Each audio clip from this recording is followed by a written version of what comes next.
and welcome to the Cine-Files. My name is Steve Morris. I'm a filmmaker and directing instructor in Los Angeles, California. Hello, everyone. My name is John Roca. I'm a writer, producer, and host in San Diego, California, by way of Los Angeles, California. Steve, Network, what are your favorites? It is one of my all-time favorite films, and while I'm sad about the reason we're revisiting it, because we're honoring the great Ned Beatty this week, I think Network gets better every year. and I think when you think about where we were when we recorded this was pre-pandemic. Yeah. But it's certainly the media and the craziness of network news and of 24-hour news made it an incredibly topical film when we recorded it a few years ago. And of course, we were so lucky to have Warren Olney as our guest. Yes. To give us real insight, because he lived through the exact world of network. And of course, what's weird about this is Ned Beatty is on screen for 4 minutes, 5 minutes. He absolutely not only dominates the movie, but dominates Peter Finch in the scene. Oh, yeah. I know that I think he got the part like 2 days before. That's my memory. I mean, well, I guess we'll have to listen to the episode to find out if that's right, but it's something like that. And it's nominated for an Academy Award for this performance. Yeah. Yeah. I mean, and here's the thing. Is it less time than... I think it's less time than Dame Judi Dench overall had in Shakespeare in Love, and she won an Oscar for it. So, I mean, like, to be only in a 4-minute scene, but it is better than any scene in the movie. In terms of the things that are being said are on point and true and uncomfortably so.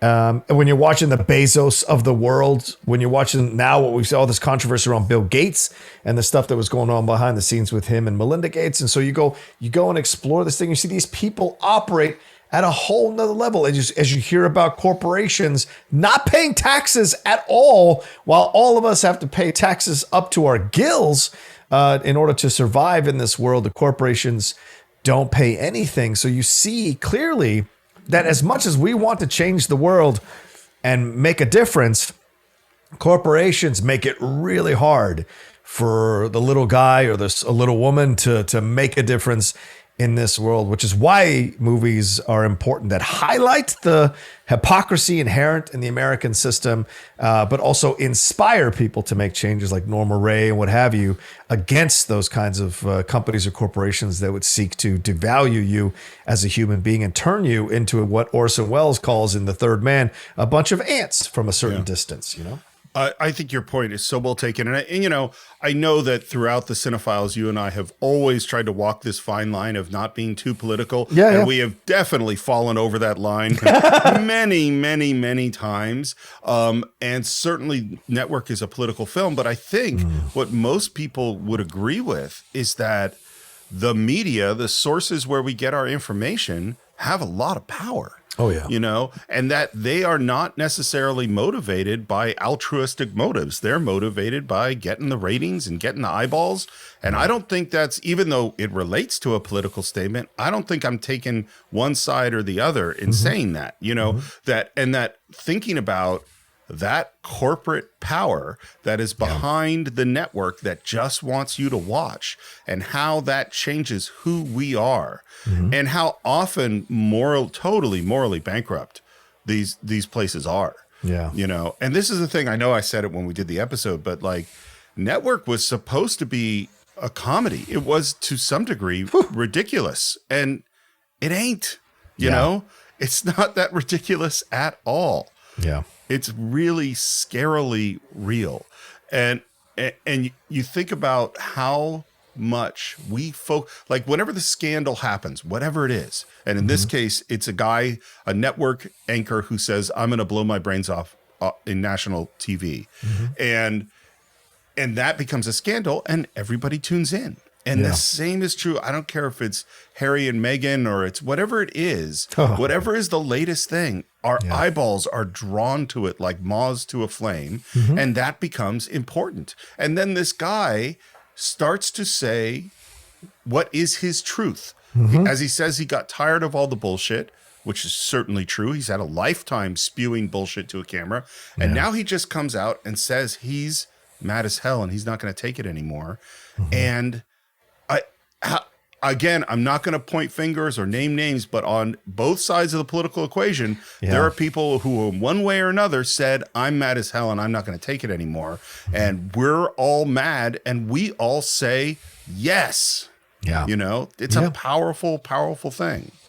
Yeah, and the truth is what Ned Beatty's character lays out here, was it Arthur Jenson? What he lays out here, both sides of the political spectrum and anybody in the middle political spectrum uses that point of view to spark the conspiracy, right? To push the idea, right? We it's the government or it's the corporations that are trying. Coca-Cola doesn't want to support these voting rights. Well, we're not going to drink Coca-Cola anymore. We're not going to take it anymore. And the other side, it's, oh, look at Amazon and Jeff Bezos and how they're treating their workers and whatever. You know, my friend Nick Mundy, he posted a New York Times article today, which is Amazon Prime Day, to kind of highlight this homeless person and what they went through working for Amazon, and said, okay, happy Amazon Prime Day, to kind of put it out there, you know, from his point of view, the idea of how corporations can essentially be the big boogeyman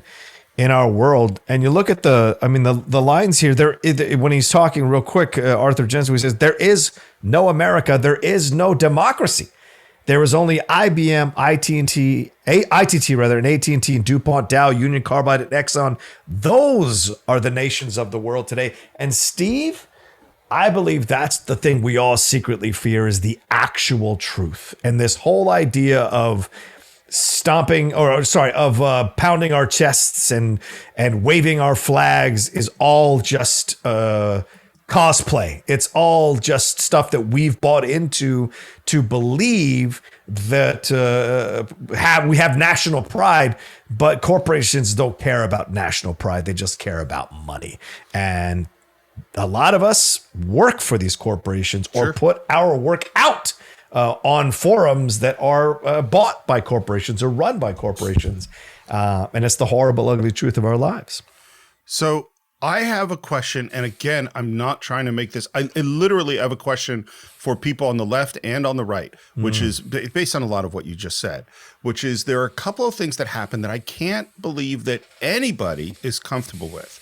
And the first one is, and this just came out in ProPublica, the how much taxes the richest guys in the world are actually paying. And people like Jeff Bezos and Warren Buffett and Elon Musk and those kinds of people, and that frequently it's a few $1,000s or zero. Yep. And these are people with literally over $100 billion in wealth. Yep.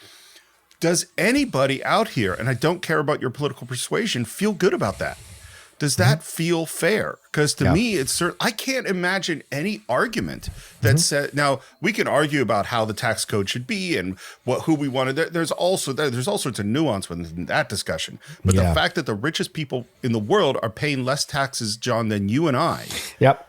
That is fucked up. And I'm curious if there's anyone who can give me an argument the way it isn't. And here's the other one I want to bring up.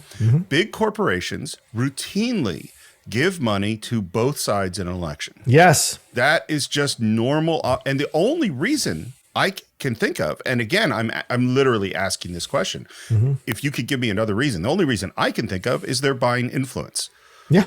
Is that whoever wins, we want to make sure that we can make a phone call to them and they're going to pick up the phone. And so we're going to put $100,000 into the pack of both sides. We don't care. Does anybody feel comfortable with that? Well, yeah. And that's the thing at the end of the day, when you look at it, if corporations can contribute more than the regular working man or woman, then they logically expect an exchange and a return on their investment. It's business. Now, one side certainly feels like it plays way more into helping the corporations than the other side, but that doesn't mean the other side isn't still influenced at some level by some of the corporations and the money that is involved. That's why I think there's so much reform that needs to happen in the political process that removes corporations' ability to influence politicians. I wish we'd find a way to stop all that once and for all. And you look at something like Bernie Sanders, who is taking these mom and pop donations, and that should be what it's all about in politics. That's what it should be, not corporations buying influence, unfortunately. Well, and again, in the pursuit of being fair about it, you know who the other person other than Bernie Sanders who really took in most of their money from small donations? Yeah. Donald Trump. Yep. True.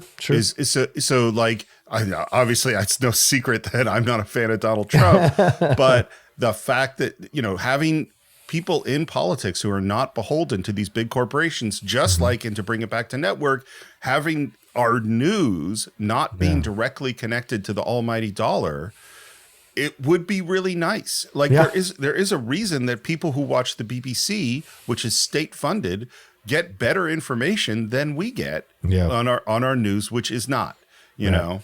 Right. So, and the big one I think is in listening to these episodes on network is think about how does this apply to the social media age? How does this apply to the Twitter age? How does this apply to the rabbit holes you can go down on YouTube? Like, is this getting better or is it getting worse? Yeah.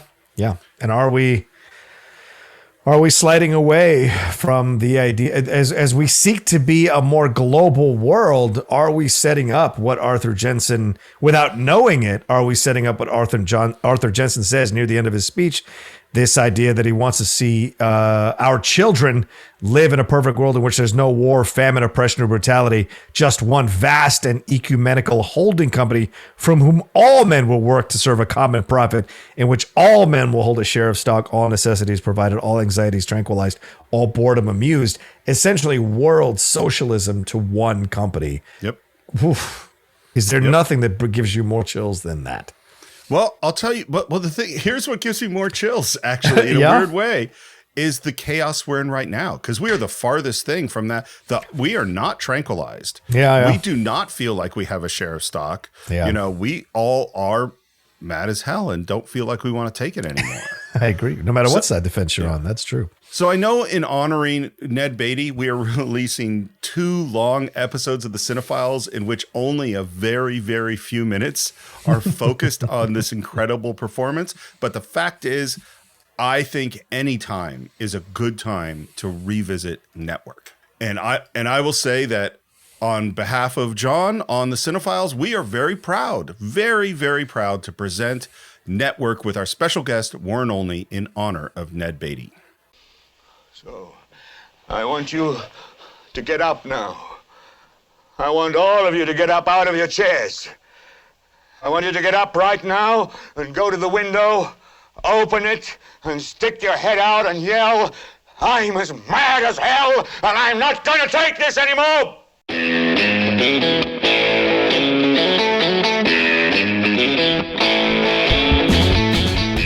Hello and welcome once again to the Cine-Files, where each week we enter the world of a great film. We explore its themes, the history, the filmmaking, and the influence it has on us today. My name is Steve Morris. I'm a filmmaker and directing instructor in Los Angeles, California. Hello, everyone. My name is John Roca. I'm a voiceover artist, host, writer, producer over at Collider, and host of the new podcast, The Geek Buddies. It's out there for you to listen to, which Steve has become a massive fan of, and, of course, the Top 10 that I do with Matt Nost. But today is very, very special. John, and I'm so happy to be a co-host of the Cinephiles today. We are sitting in, I believe, the finest, classiest environment that the Cinephiles has ever been lucky enough to record in, and that is because of our very special guest. Yeah. We are sitting in the studios of KCRW with Warren Olney, who's been a TV reporter for pretty much, or was a TV reporter and anchor on KCBS, KNBC, and KABC from 1966 to 1991. That is a long time. Well, I didn't get to Los Angeles till 1972, but I did begin in 1965 and did it up until I got sick and tired of it in 1991. And then came the Rodney King riots, as it's described, the riots, the civil disturbance, the uprising, and I've been doing public radio ever since, and that's why you're here in the public radio station KCRW. That's right, and you've been doing To The Point, which has been a show I've been listening to since I moved to Los Angeles, which is a show dealing with politics and the issues of the day, and I don't think I actually said your name, which means I did a terrible... Yes, you did. I did? You did. Oh, I did.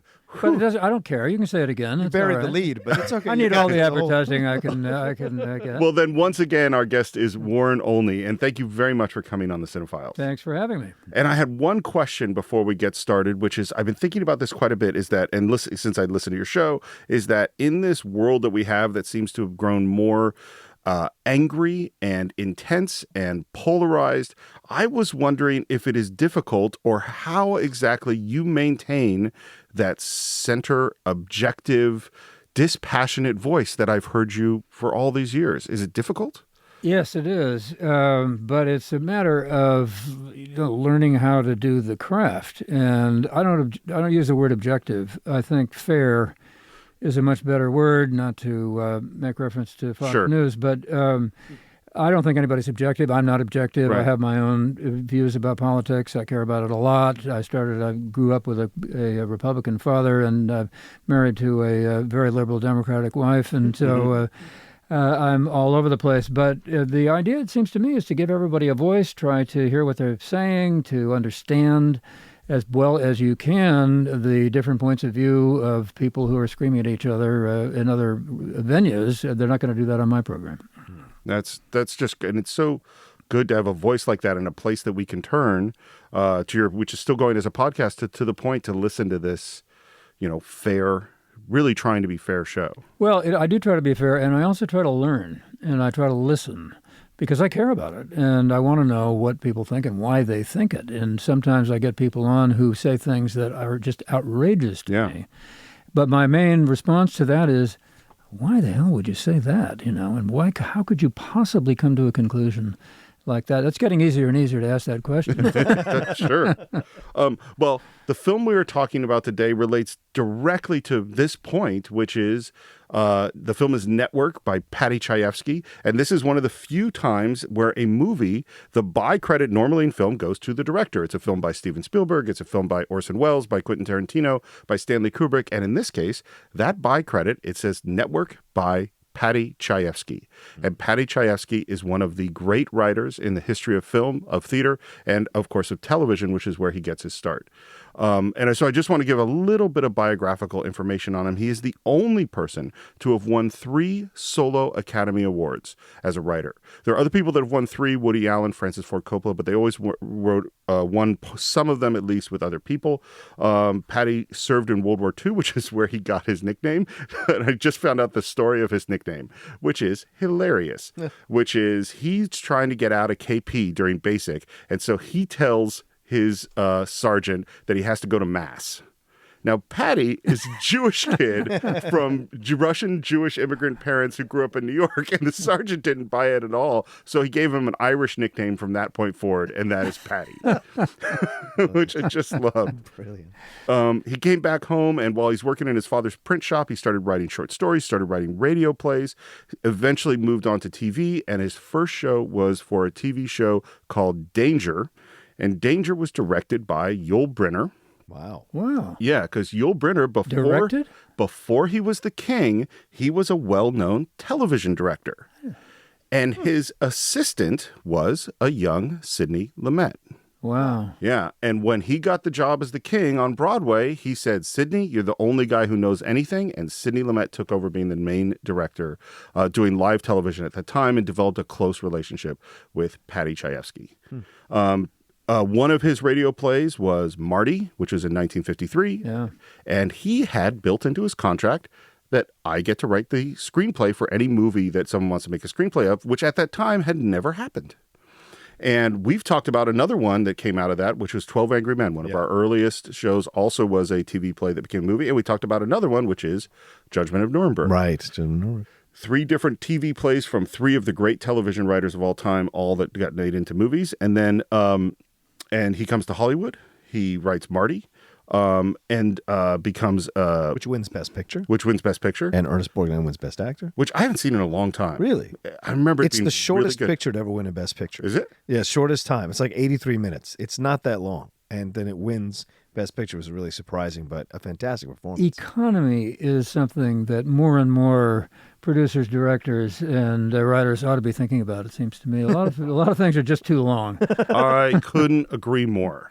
And he also starts writing for Broadway. And then there's just one more thing about him I wanted to say, which is that he ended up in the early 80s in the hospital at the same time as Bob Fosse. Wow. Bob is in for open heart surgery. Patty's in for cancer.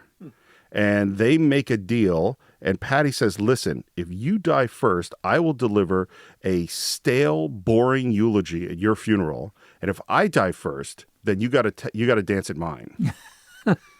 And on August 1st, 1981, Bob Fosse tap dances at Patty Chayefsky's funeral. Wow. Died at 58. Wow.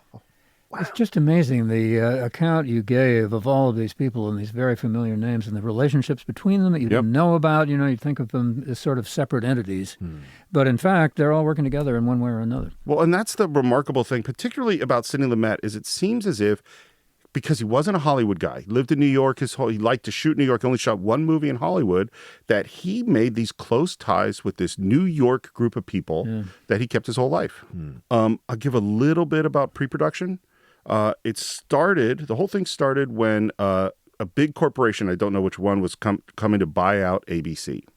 And that's what gives Patty the idea. And he immediately calls up Howard Gottfried, his producer, and he calls up Sidney Lumet and says, hey, would you want to do a movie about TV? And Sidney says, anytime you're ready to go, I'm ready to go. And it took about a year to write. Patty was buddies with John Chancellor at NBC. Oh, wow. Yeah. I remember John Chancellor. Sure. And Sidney Lumet is buddies with Walter Cronkite at CBS. Wow. So the two Not of them bad connections. Yeah, not bad at all. Well, and Walter Cronkite's daughter is in Network, which she has one I line. know that. She is, we'll get to it, but in the scene with the great Ahmed Khan, when Lorraine Hobbs and all the lawyers are arguing about contracts, she is the Patty Hearst kind of character. That's Walter Cronkite's daughter. So they finish the script. It's at UA. They have their first meeting there, and a VP of Business Affairs comes up to Patty and says, I have some problems with the Howard Beale character. Patty Chayefsky walks out of the room. That's all it took. Yep. And he was able to get away with that? He just, from what I've heard, it's like he didn't mind notes. He didn't mind, having conversations about things. But in Howard Gottfried's word, he didn't like to get fucked with. Who does? I mean, when the business affairs person comes up and says, I got a problem with your main character, we're in trouble. And that's just about all the pre-production I have. Okay. Except for one thing, which is casting. The casting director is Juliet Taylor. She is one of the great casting directors of all time. Listen to some of these movies. The Exorcist, Taxi Driver, Close Encounters, Terms of Endearment, Killing Fields, Heartburn, Biloxi Blues, Sleepless in Seattle, Schindler's List, The Birdcage, and just about every Woody Allen film of the last 40 years. Wow. Yeah. So when you look at this unbelievable cast they get for this movie, you got to look at Juliet Taylor. Wow. Yeah. I mean, there's a reason, it's not a role that we talk about as much as we should, but there's a reason that good casts get put together. And you understand from all that you said how much it's a joint effort to put together any kind of production, but particularly a movie, a film. So much is involved. There's a reason my company's name is Team Effort Films. There you go. Because that's what it's all about. It's so incredible, too, when you look at this cast, watching it right in 2019. This is a 1976 film. How much of these actors you remember seeing as the years go on and are still working today. It's phenomenal. Conchata Farrell, I couldn't believe Conchata Farrell was in this movie. Who's she in it? She's the assistant to Faye Dunaway, the kind of larger lady with the hair. Oh, yeah. That's Conchata Farrell's been doing sitcoms for like 900 years. So I couldn't believe that she's in this in such a small Lance part. Hendrickson shows up for like Lance Hendrickson. 30 seconds. Right. And I go to Three's Company. The guy who plays the director in the booth, who's angry that all this is going on with the mustache, that's Jack Tripper's wife's father. So it's just like it's like mind blowing how many people. That's where your memory is really. I have pages of notes I would never have remembered. And they all have it on their resumes. Yeah, right. I was in you bet. Yeah, right. that Exactly. film. Yeah. One more thing, they did 3 weeks of rehearsal for this movie, which was great for everybody. Except William Holden, who had never rehearsed in his entire career because he wasn't a theater actor. And lots of rehearsals, some directors like it, some don't. William Holden's a movie star. Yeah. He showed up on the set, he knew his lines, and he did his part. So he didn't know what to do. And he said at the end of 3 weeks of rehearsal was the first time he felt like a real actor. Wow. Whoa. And he's in some great movies. And a great actor. A great actor. Even before Yeah. he thought of himself as a great actor. Lumet said an interesting thing about him, which was that he says you cast people for the third act, which means that you don't look at where they have to start out. You look at where they have to go. Right. And he looked at William Holden and said, he has sad eyes. Wow. Yeah. I love Sidney Lumet, by the way. One of my favorite directors. You know, we talked about all these angry, demanding, difficult, irascible, complicated directors. Lumet is down to earth. He's calm. He's kind. He's efficient. He plans ahead. He knows what he's doing. When they bring the DP on, the DP says, looks at the script and goes, okay, I think we can maybe do this in 16 weeks. Lumet says, we're going to do it in 11. They did it in 9. That is a director who knows what he wants. Economy. Yep, knows what he's doing and just shoots what he has to shoot. And they lock picture 5 weeks after they finish shooting. It's not a lot of editing. Wow. No. Well, the script.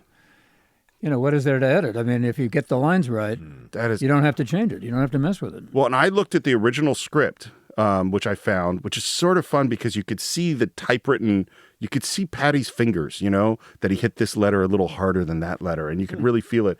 He describes everything in detail. It's all there in the script. Wow. It is pretty impressive. And Patty was on the set just about every single day, which again is very unusual for movies. Most of the time, they don't like writers on the set because writers mess with the directors. Yeah. Would you like to get into the film?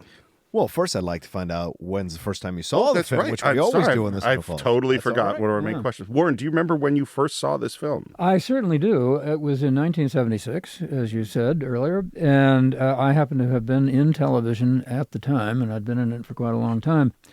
And when I first came to Los Angeles, when I first started out in 65, television news was, relatively respectable. You don't ever want journalism to be too respectable, but it was respectable, and it was covering what we refer to as news, and public affairs and holding public officials accountable for their actions and that sort of stuff, which was, it seemed to me, the basic reason for doing it. Channel 2, interestingly enough, was called KNXT at the time. Had done a lot of extraordinary production in the 60s, which is now the subject of a PhD thesis at Yale Communications School. As a matter of fact, they did, I don't know if this will make the final cut, but Joe Saltzman, who's a producer, who I worked with in 72, lucky enough to have him still at the USC School of Journalism, did a documentary called Black on Black in the mid-60s. It was the first time that a network operation had done a major documentary with black people in it. It had only black people in it. That's remarkable. It was also without a narrator. It was edited in such a way that one wasn't necessarily very advanced. Having edited documentaries, that's really hard. Yeah, yeah. Well, he did another one called Junior High School. And similar, and a look at the junior high schools. Anyway, I wanted to come to Los Angeles because I was still new in the business. I wanted to learn how to tell stories with pictures and sound, which seemed to me what it was all about. I had been in Washington, so I came to KNXT. It had the reputation of being the best news place in the news station in the country. First hour-long newscast, double the ratings of all the other stations combined at the time.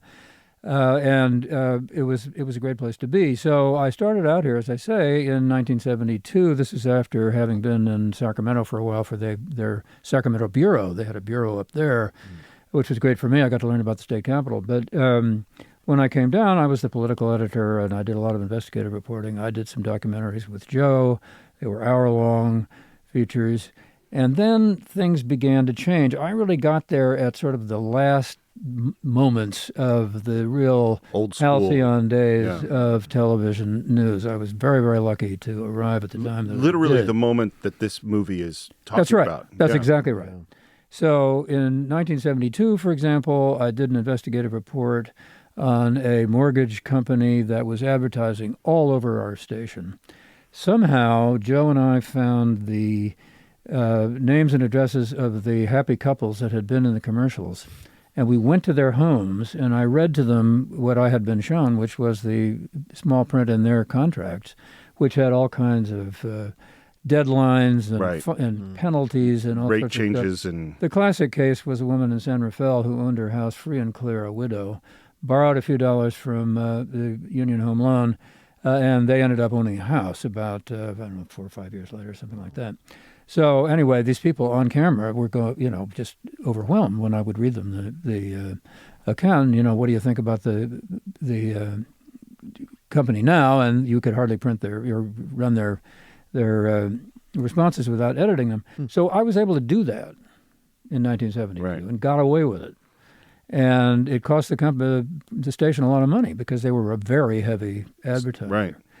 Very, very soon after that, new management came in. The ratings had been going down a bit, and things began to change. And new reporters came in, and they were involved, and they wanted to have what they called reporter involvement.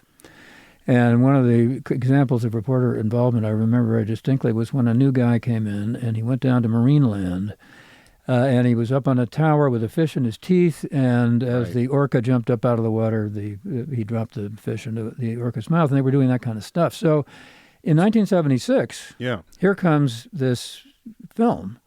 I'm looking at it, and I'm saying, that's exactly what's happening.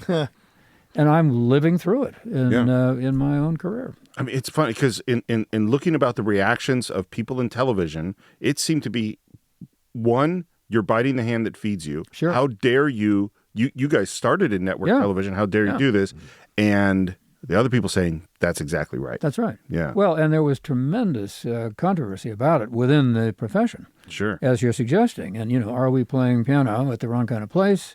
Yeah. Or are we, holding the line and maintaining the standards that we know we're dedicated to, despite the commercialization and the entertainment orientation that we're seeing now. John, you remember how you first saw it? Yeah. I want to comment on this real quick. This is starting to happen in the entertainment world as well. Studios are starting now to put the foot down harder on the necks of outlets and newspapers and magazines that report on the studios and what they're doing and how they go about their financial dealings, their businesses, and who they get aligned with and things of that nature. And if you start to criticize an actor or a director or a producer, you're starting to find that where before they would still give you access, they're starting to now limit access. Advertisers are now starting to say, like, don't say anything negative about this studio because we won't advertise with you if you don't. So you're hearing these kinds of things. I just off the I don't know what you would say off the table. I guess a reporter, a friend of mine who's a reporter, talked to me about another reporter at another big organization who stepped away because his boss came down to him and said, "You can't write negative stuff about the studio anymore." And that's mind-blowing to me because then at that point, we're no longer journalism. At that point, we're just the essentially advertising arm. Right. We're state-run TV for a studio or a production company, and that can't happen. And that's now happening at the home of the president and home and office of the president of the United States, where they are denying press credentials now to longtime veteran reporters of Washington.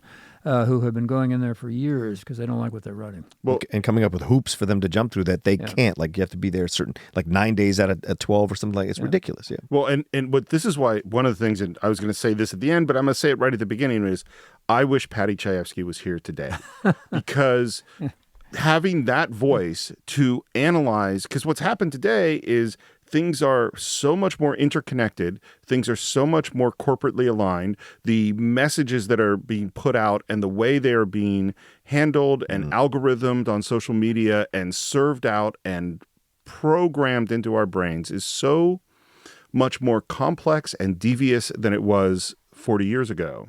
One of the things that he was very interested in, it seems to me, and you see it in Hospital, which is another film he did that you haven't mentioned, is the dehumanization that has gone on. And it seems to me that's exactly what you're talking about when all of a sudden you've got algorithms. Granted, they are programmed by somebody originally, but then they kind of go off on their own, apparently. Right. Yeah. I came to the film, to come back to the question. Yeah. I came to the film 2 years ago for the first time ever. I had always, it's one of those things where, like, I'd watched so many thousands and thazens of films, but this is the one that everyone's like, you got to see Network. And I'm a natural rebel. And so when people tell me to see something too much, I resist it for as long as possible. And then on one day on TCM, I watched it. And I have to tell you, I was not floored by it. I was just like, oh, this felt like, oh yeah, yeah, of course this makes sense. Watching it for the podcast this time, and I think because of the environment of our world now, as you mentioned just a few seconds ago, Warren, it became prescient and topical at the same time in a way that has never was the first time I watched it. And I think the new HD remaster really helps it as well to get to see the real emotions that are going on so vividly within the actors. Because these speeches, this is essentially a filmed play to a degree, Right. Yeah. because they're such long scenes in one location. It's Shakespearean in Yes. the level of erudition and the level of articulation of these actors in these huge, massive speeches. I don't know another movie that's like that. No, and the level of screaming, this is what my girlfriend eventually couldn't handle anymore, because she started for the first half an hour and then left the room and was like, babes, how can they keep screaming for 2 hours? I go, it's a very passionate time in the 70s. 70s was a very passionate time. There was a lot going on. So, but I thoroughly loved it watching it this time and understand why people were pushing me to see it for so long. So, Natural rebel, you should be in the news business. yeah, well, He's working on it. yeah, I am. I'm trying to break through. We'll see. All right. Yeah. I don't know when I first saw it. I saw this so young, probably junior high or before, on TV, and then rented it. And this is a movie I've watched over and over and over and over again. This is a formative movie for me. The language, the way the characters are framed, the poetry of the whole thing. I mean, like, there's so many times, if you went through and looked through Steve Morris's screenplays over the years, you would go like, oh yeah, that's where that came from. That's where that came from. It's so influential to me. And in particular, the idea that you can have discourse on extremely important and philosophical topics handled in this intellectual and brilliant way, but also have real human passion and characters and a tremendous amount of humor all at the same time. This is a really big one for me. And one more thing I should say before we get into this film is the other reason we're doing Network today is because this is a request from one of our patrons. Simon Bouillard has one of the most interesting reasons for requesting a film in the history of the Cinephiles. Here it is. Hi, Steve and John. This is Simon Brouillard.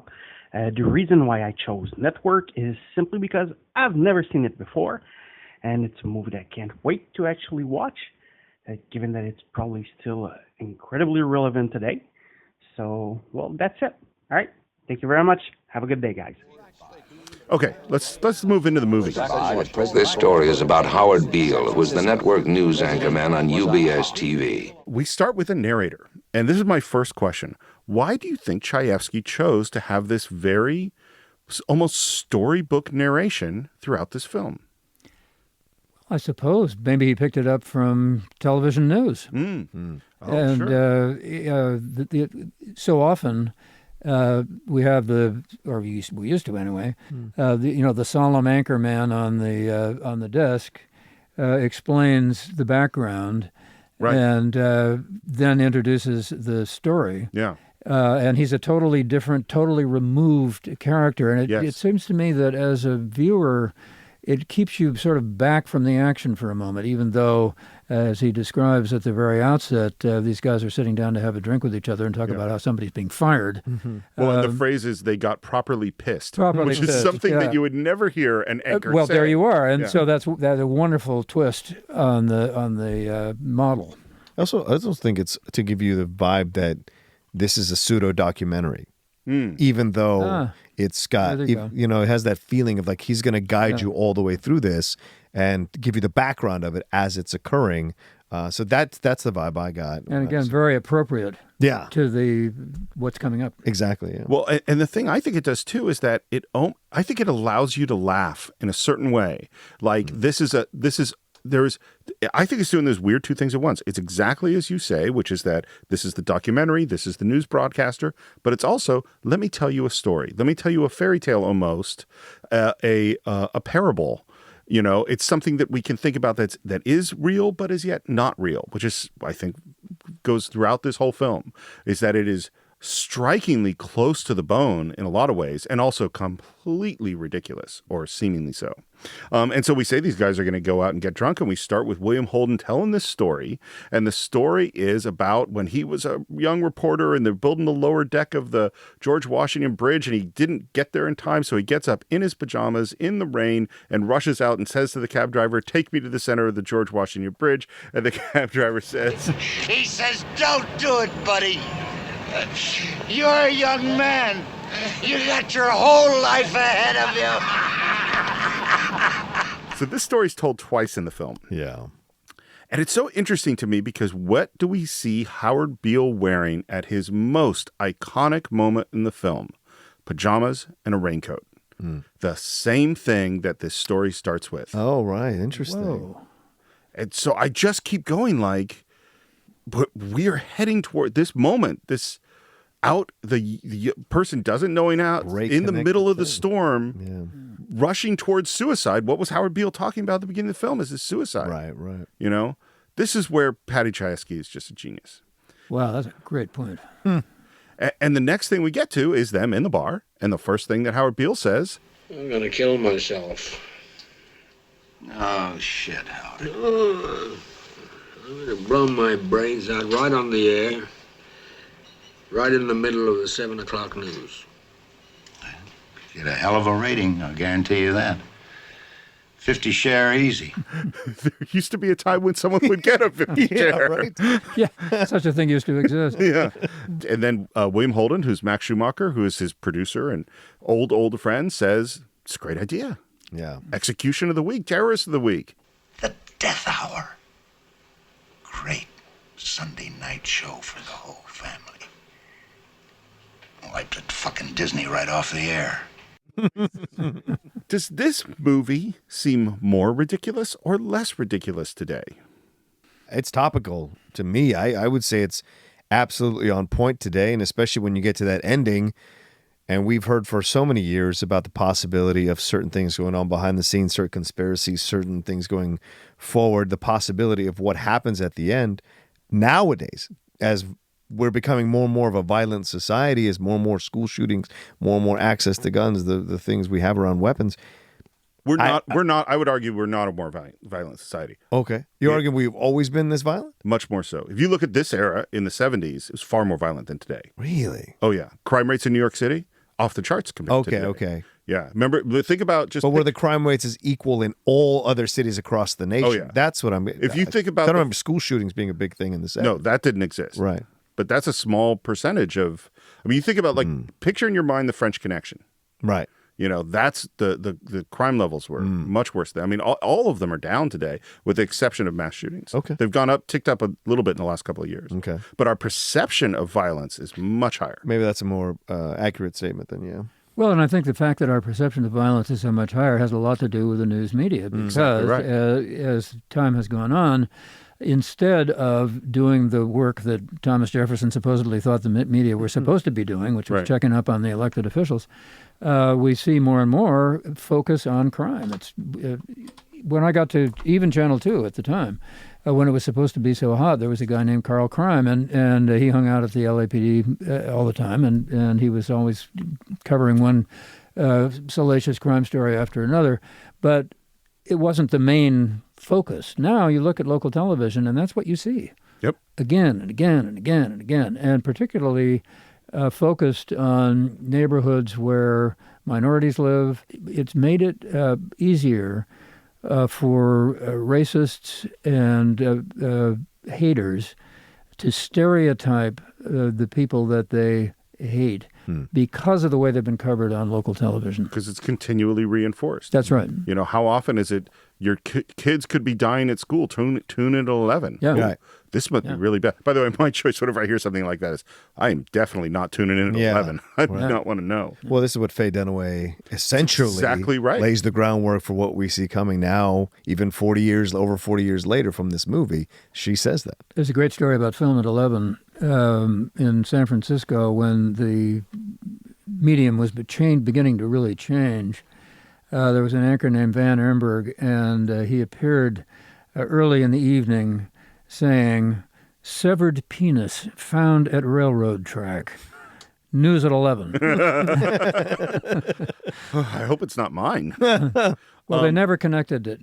Oh, there it is. There it is. So, speaking of the news, it's about time to go on the air, and we have just a very ordinary lead-up. It's a normal day at the office, and we're prepping stories, and of course, we're hearing things about news of the day of Patty Hearst and Squeaky Fromme, and they are heading off to the control room, which was shot at a real control room in Toronto, because they really wanted it to be an actual television studio, of which Sidney Lumet is live directing the actual news show. And everyone's going, God, he's so good at this. How is he so good at this? Of course, it's where he started. He'd done it. He's having a ball. And Howard is on the air, and the people in the control room are casual and gossiping about business and whatever. And they're not really paying attention because that's the way it really is. And then Howard gets on the air and he says, Ladies and gentlemen, I would like at this moment to announce that I will be retiring from this program in 2 weeks' time because of poor ratings. Since this show was the only thing I had going for me in my life, I have decided to kill myself. And no one in the newsroom quite notices it. 10 seconds to commercial. Oh, tune in next Tuesday. That should give the public relations people a week to promote the show. We ought to get a hell of a rating out of that. Won't tell us 50 any. share. Easy. It's only the two young people in the room who notice it. The young producer on the other side of the window and the young lady there who's taking the notes with the glasses. Everyone else is just so bored with the situation, they don't even notice it. And it takes them to bring it back The news up. had become so routine, that the people in charge really didn't pay much attention, probably didn't watch at all. The general manager of the station, even the news director, didn't pay all that much attention because what they were worried about was what the numbers were going to show as soon as the numbers came up, which wasn't as often as they are now. You didn't get overnight ratings every single day. Well, we're sitting in your studio right now. If in the middle of your next broadcast, in the middle of it, you said, I'm going to kill myself, how long before the people over there would pick up on it? Well, that's a very good question. I'm sorry to say that it's a good question. I just simply don't know, and I couldn't possibly answer it. I hope that they're hanging on your every word. Well, I hope so, too. And then when they do get it, I love the sort of repeated, like they go out to the mic to talk to into the studio, and they, what the hell is going on, Howard? What the fuck's going on, Howard? They want to know what the fuck is going on, Howard. They just want to know what the fuck is going on, Howard. I love that, too. You can't hear him. And then finally they go, okay, get him out of here. And they start dragging him out of here. And you have the perfect Howard throwing a punch just as we go to the technical difficulties. It's fantastic. Yeah. And then we get to meet Robert Duvall. We've got a stockholders meeting tomorrow at which we're going to announce the restructuring of management plan, and I don't want this grotesque incident to interfere with that. He is on such a run at this point in his career. And he shot this right about the time he's shooting Apocalypse Now. Because this comes out in 76. Yeah. Apocalypse Now comes out in 79, but it took 2 years to edit. So it's right around the same time. It's just after Godfather 2. I mean, his performance in this is so crazy and so funny. And what they said about casting him is that this is exactly the opposite of who you would cast as the corporate guy. This sort of big, powerful Southern, and yet it just works great. Emotional. Yeah. It was beautifully cast. And I have to tell you that I recognized that guy when I saw the film. That's the people I'm working for. And this is the thing which, we've experienced dealing with Hollywood, and I'm sure you've experienced dealing with news, is there's a lot of time you're like, why is that guy making the decision for me? Well, he doesn't know anything about what I do or how this job gets done. He's looking, but he's the person, or she is the person that I have to please in order to do. That's why we do a podcast, to be honest, is because the only people John and I have to please are us. Yeah. Yeah. Well, when I was on set for Wind Talkers in 2000, when I first got here with John Woo, they had brought the production from Hawaii back to Los Angeles because he was having cost overruns. So they had a person on set who was questioning every shot, every setup, everything. And he was walking around, older gentleman, white hair, got the military hat on, walking around, arms folded, never smiled, and was like, nope, we're not doing that shot. Okay, you're allowed to do this shot. It was all about reining in the costs. And I had never seen that before. Coming out bright-eyed, wide-eyed kid looking at John Woo, this master of cinema, being told what to do by this corporate penny pincher. And I was just shocked that was a thing. They don't see it as art. Yeah. Right. No, of course. It's all commerce. Yeah. And that's what's happening right in the scene, because the big thing is we got a big corporate board meeting coming up, and what are we going to say? And of course, Max says, Howard's been under great personal stress, etc. and instantly we see the argument between Hackett, the Robert Duvall character, and Schumacher over who controls the news. I've got some goddamn surprises for you too, Schumacher. I've had it up to here with your credit division and its annual $33 million deficit. You keep your hands off my news division, Frank.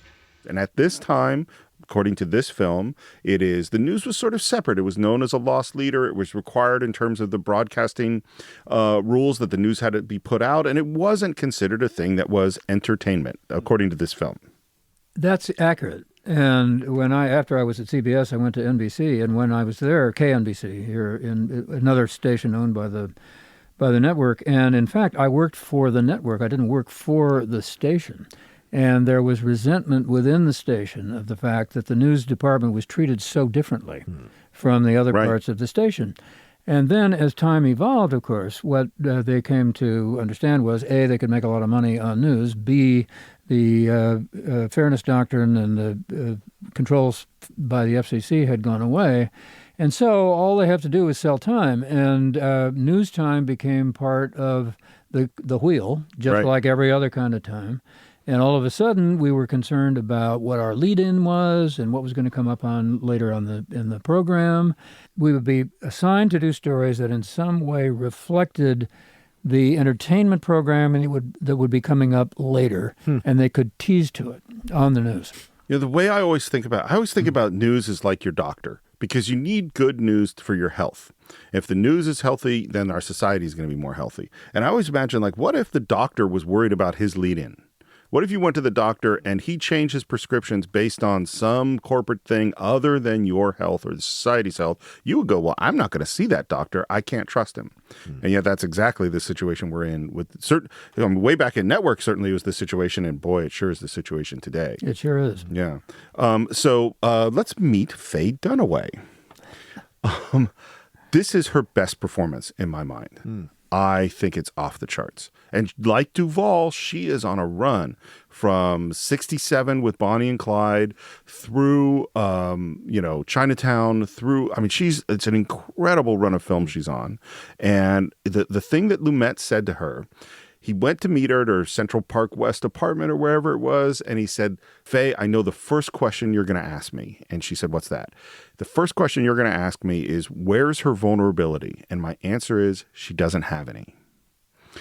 And it's interesting because I don't know if I think that's entirely true, particularly when we get to the final scene with Holden. But the coldness, the heartlessness, the intensity, and the deep passion for TV is amazing to watch. But you're right about that last scene where, having shown no sense of vulnerability whatsoever, you just get it's really a look on her face. Yep. It's an extraordinary performance. And you think, wait a minute, maybe something's finally gotten to her. Maybe there is an ounce of humanity left in this woman. And right here, what we're watching with her and Max Schumacher is a robbery of a bank, staged by the Ecumenical Liberation Front or something, which is a reference to Patty Hearst in the Symbionese Liberation Army. Yeah. And the great Amin Khan. And there's the Patty Hearst character in the robbery. And Diane thinks this is the greatest thing she's ever seen. This is terrific stuff. And this is a thing you'll see Patty Chayefsky do throughout this film, which is there's two things going on. While she's watching this film, Max is taking calls about Howard. And Howard is calling to say, give me another chance. Oh, come on, Howard. I have 11 years at this network, Max. I have some standing in the industry. I just don't want to go out like a clown. It'll be simple, dignified. You and Harry can check the copy. Well, okay. And no booze today, Howard. No booze. No booze this time. Yeah. Well, what's great in this moment, too, or in the scene, is that you see Faye Dunaway essentially creating reality television. In that moment. 100% what this is. We got to get a camera. This is the beginning in her mind, because she'll do this later in the office. We got to get a camera on these people. We got to put this out. We can create a whole series around these people stealing stuff or robbing stuff and whatever. We're not going to stop them. We're just going to film them. And it's just and we're just going to control the situation. And this is the beginning of reality TV that we see now. That's absolutely right. Yeah. And just as you say, John, we move into a scene with her staff, including, what was the woman's name again? Conchata Farrell, yeah. Where she's pitching this. Let's go. This is great stuff. I want more of this. And they are completely bewildered. What are we talking about? Look, we've got a bunch of hobgoblin radicals called the Ecumenical Liberation Army who go around taking home movies of themselves robbing banks. Now, maybe they'll take movies of themselves kidnapping heiresses, hijacking 747s, bombing bridges, assassinating ambassadors. Well, we'd open each week's segment with that authentic footage, hire a couple of writers to write some story behind that footage, and we've got ourselves a series. What are we going to call it? The Mao Zedong Hour? Why not? And that becomes the name. And she just rips them to pieces. And this is what is weird about this movie, is on the one hand, what she is proposing, I think most people watching this movie go, this is terrible. This is awful. And yet she is so convincing and seems so right that you go along with it. You are in this weird way rooting for this thing that you know is bad for you. I've never root for her. No way in shape or form. Really? I think it's horrible what she's pitching and what she does to the staff when she closes that door. This is the thing. She doesn't have a vulnerability in that moment, but she's very clear about what she wants. Yeah. And she takes no joy in destroying these people or threatening their jobs. It's just matter of fact. And that's almost more unsettling because there's a sociopath element to that where there is no human connection here. This is what needs to get done. If you can't get it done, your jobs are on the line. I'll find people who can. You're just like, whoa. I think what I mean is that what she says, I think, is so true. It has a truth to it that is persuasive. So what she says is, they've got Strike Force, Task Force, SWAT. Why not Che Guevara and his own little mod squad? Look, I sent you all a concept analysis report yesterday. Did any of you read it? Well, in a nutshell, it said, the American people are turning sullen. They've been clobbered on all sides by Vietnam, Watergate, the inflation, the depression. They've turned off, shot up, and they fuck themselves limp, and nothing helps. So, this concept analysis report concludes the American people want somebody to articulate their rage for them. Right. And I think you go, yeah. And by the way, I think we still have people articulating people's rage today. Look at 2016. Yeah. Yeah. And look at today. Look at, turn on, and not to take any political stance on this at all, turn on whichever version of reality you don't like, or turn on whichever version of reality you do like, and you will find people trying to articulate your rage. Even in sports. Stephen A. Smith makes a whole career out of this on ESPN, making $6 million a year. Think about all the nerd stuff, geek movie stuff. You have people articulating their rage about Star Wars and Marvel Comics and Game of Thrones every single day. Yep. Of course, that's always been the function of satire. Absolutely. Is to do that. Jonathan Swift he was enraged. Right. Did it in a different kind of way. But I'm interested in what you said about whether you buy into her argument about the Mao Zedong Hour. It seems to me that it's a real challenge there to the fact that we have, to such an extent, adopted commercial values. Yeah. And if, in fact, those are your values, and that's what you want to make real, then you go for the biggest ratings that you can possibly get, whatever it takes. Right. For her, it does. And that's the whole point. Yeah. And this is the basic, thesis of Patty Chayefsky's network, is if dollars drive you, then you drive wherever the dollars take you.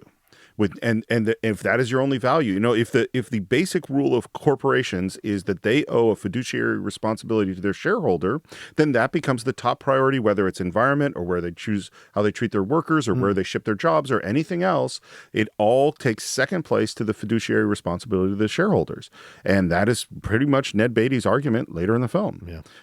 So she kicks out all those people, and we head off to a shareholder meeting where Frank Hackett Duvall is making a speech, and he is talking about making the news division responsible to management. And everyone is clapping, and the camera moves over to Max Schumacher, who has suddenly found out that the news division that he thought was his holy place that he had control over, he might not have control over. And this is so key because for everything that has to happen in this film, you have to emotionally put Max Schumacher, the William Holden character, in a position that he allows it to happen. If he is not in this emotional state, he will not allow Howard Beale to do what Howard Beale does. And he goes up to his boss and says, I want to talk about it. And the boss says, we'll talk about it at tomorrow's meeting, which Schumacher takes to mean you're fucked, which may or may not be what it means. And we go directly to the control room, and there's Howard Beale, where he is going to make up for it because he doesn't want to go out that way. And so what we think we're going to hear, or what the people in the control room think they're going to hear, is an apology. I shouldn't have said that. I'm obviously not going to kill myself, and I'm really sorry, and let's make maintain the surface facade of the respectable news organization. And that is not what Howard Beale is going to do. To Q Howard. Good evening. Today is Wednesday, September the 24th, and this is my last broadcast. Yesterday, I announced on this program that I was going to commit public suicide. Admittedly, an act of madness. Well, I'll tell you what happened. I just ran out of bullshit. And this time they listen. Oh, yeah. Control booth. This time they're awake and hear that. And immediately go, cut him off. Right. And yet, at that moment, who has walked into the control room? Max Schumacher, having just come from his boss, who confirmed for him that the news division was taken away, that his whole life work has been destroyed, that the news has been disrespectful. And so what does he say? Leave him on. Am I still on the air? If this is how he wants to go out, I don't know any other way to say it. I think that is an amazing moment. It's a great moment. Yeah. And obviously a recognition by him of his powerlessness on the one hand, and on the other hand, a recognition of how right they are, because if they keep him on, his ratings are going to go up.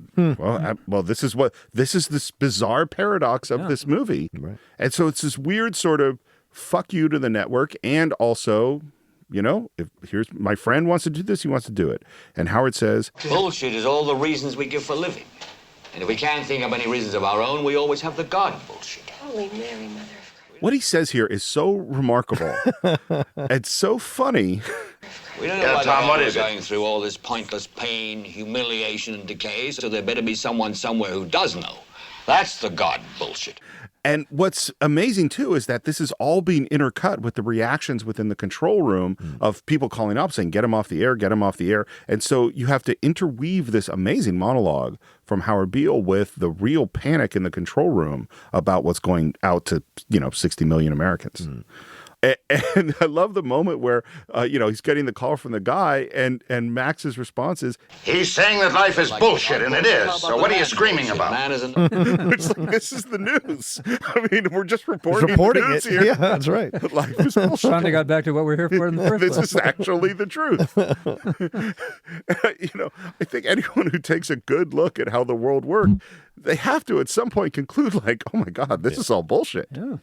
There's a lot of bullshit going on. He's attacking the constructs and the pillars of our society all in one speech. And the God one is like, and especially in the mid-70s, I wonder how that people must have been going insane at that in the theaters, having that attacked. But it's what was going on, because we're only a few years away from the counterculture revolution in the 60s into the early 70s and all that. So these are now thought processes that are in the mainstream conversation with people. So I find that to be incredible in the monologue. And the Peter Finch, Max Schumacher generation, this is the World War II generation. Right. This is the generation that built these structures, these edifices of how the world was supposed to work, that were logical and made sense and didn't see the cracks, which, come out in the 60s in the movement and in the 70s. And it's like, there are a lot of cracks here. The term is often used, prescient, to describe this film. And if you consider what's going on today, it's absolutely appropriate word. And to think that he did this, he figured this out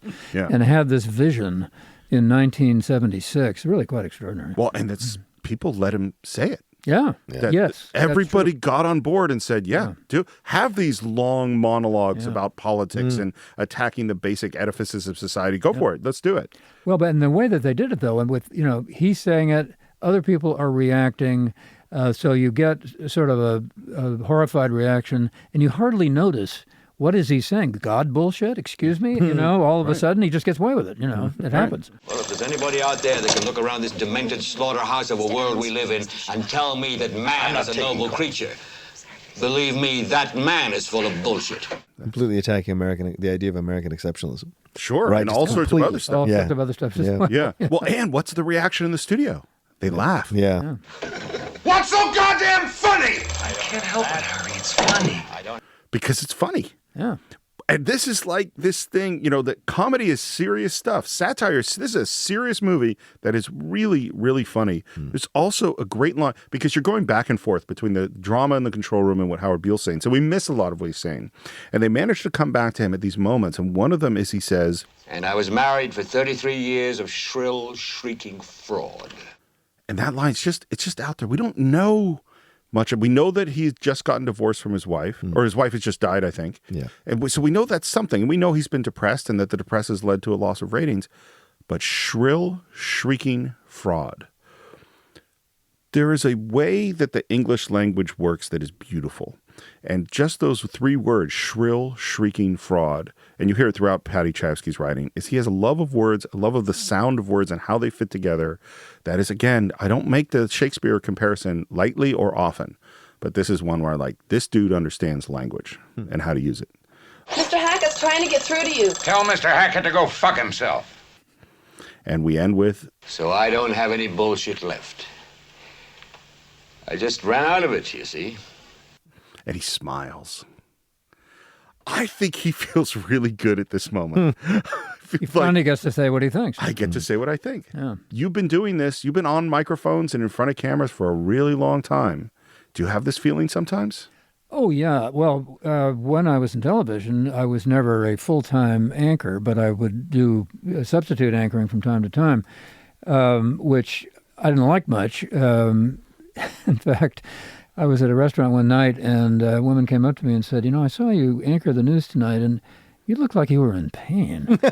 And I was, because what happens is, or what happened in those days, was you get up and you're reading somebody else's copy about a story you don't really know anything about, and that the person who wrote the copy probably didn't know anything about either.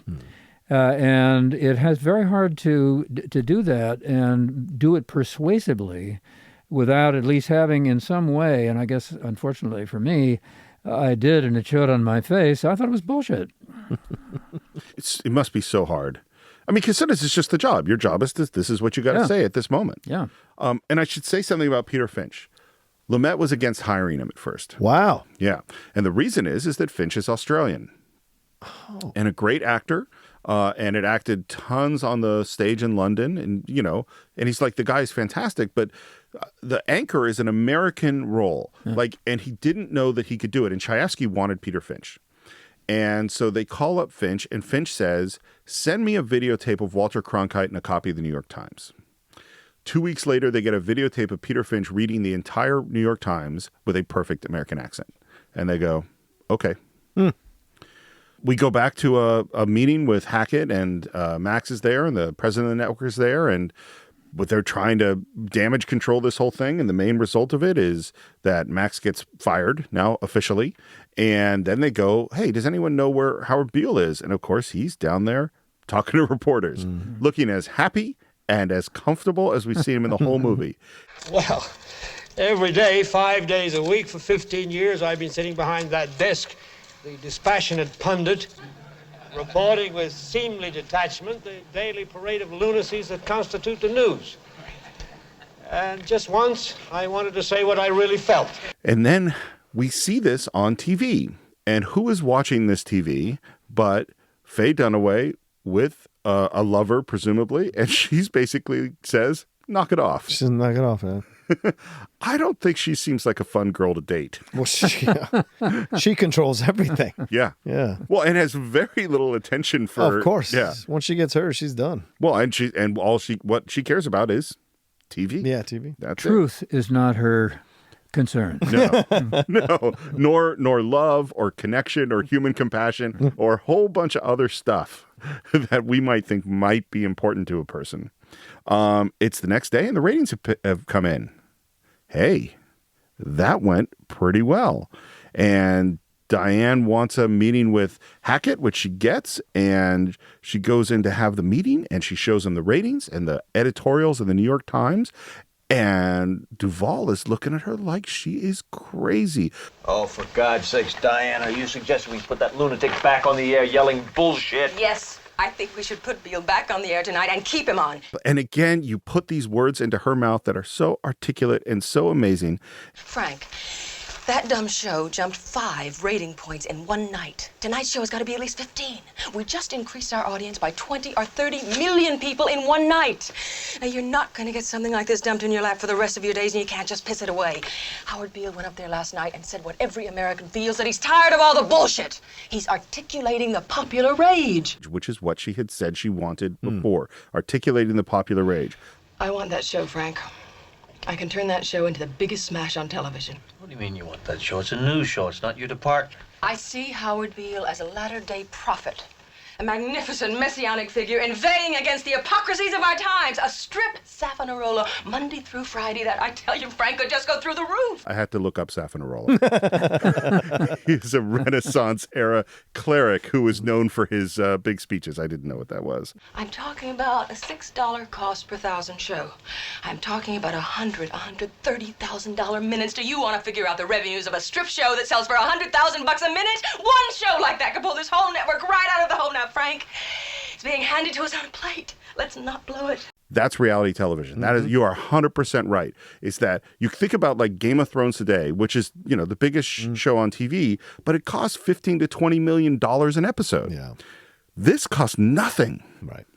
That was that's Big Brother, that's Survivor, that's American Idol. It's these cheap shows that you can get everybody to watch. As soon as that writer's strike happened in the mid-'90s, all of a sudden they flooded the airways with these reality shows because they were cheap to produce, they could work non-union, and they didn't have to pay actors anything. They paid those people a certain amount, and they was done. I worked on a couple of them, and it's mind-blowing what they do on those things to create entertainment. It's not in any way, shape, or form a reality show.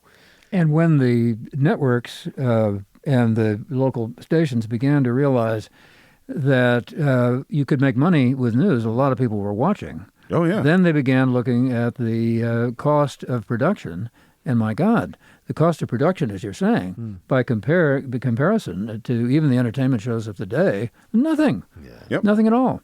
So jack it up. Frank, let's not go to committee on this. It's 20 after 10. We want Beale in that studio by 6:30. We don't want to lose the momentum. For God's sakes, Diana, we're talking about putting a manifestly irresponsible man on national television.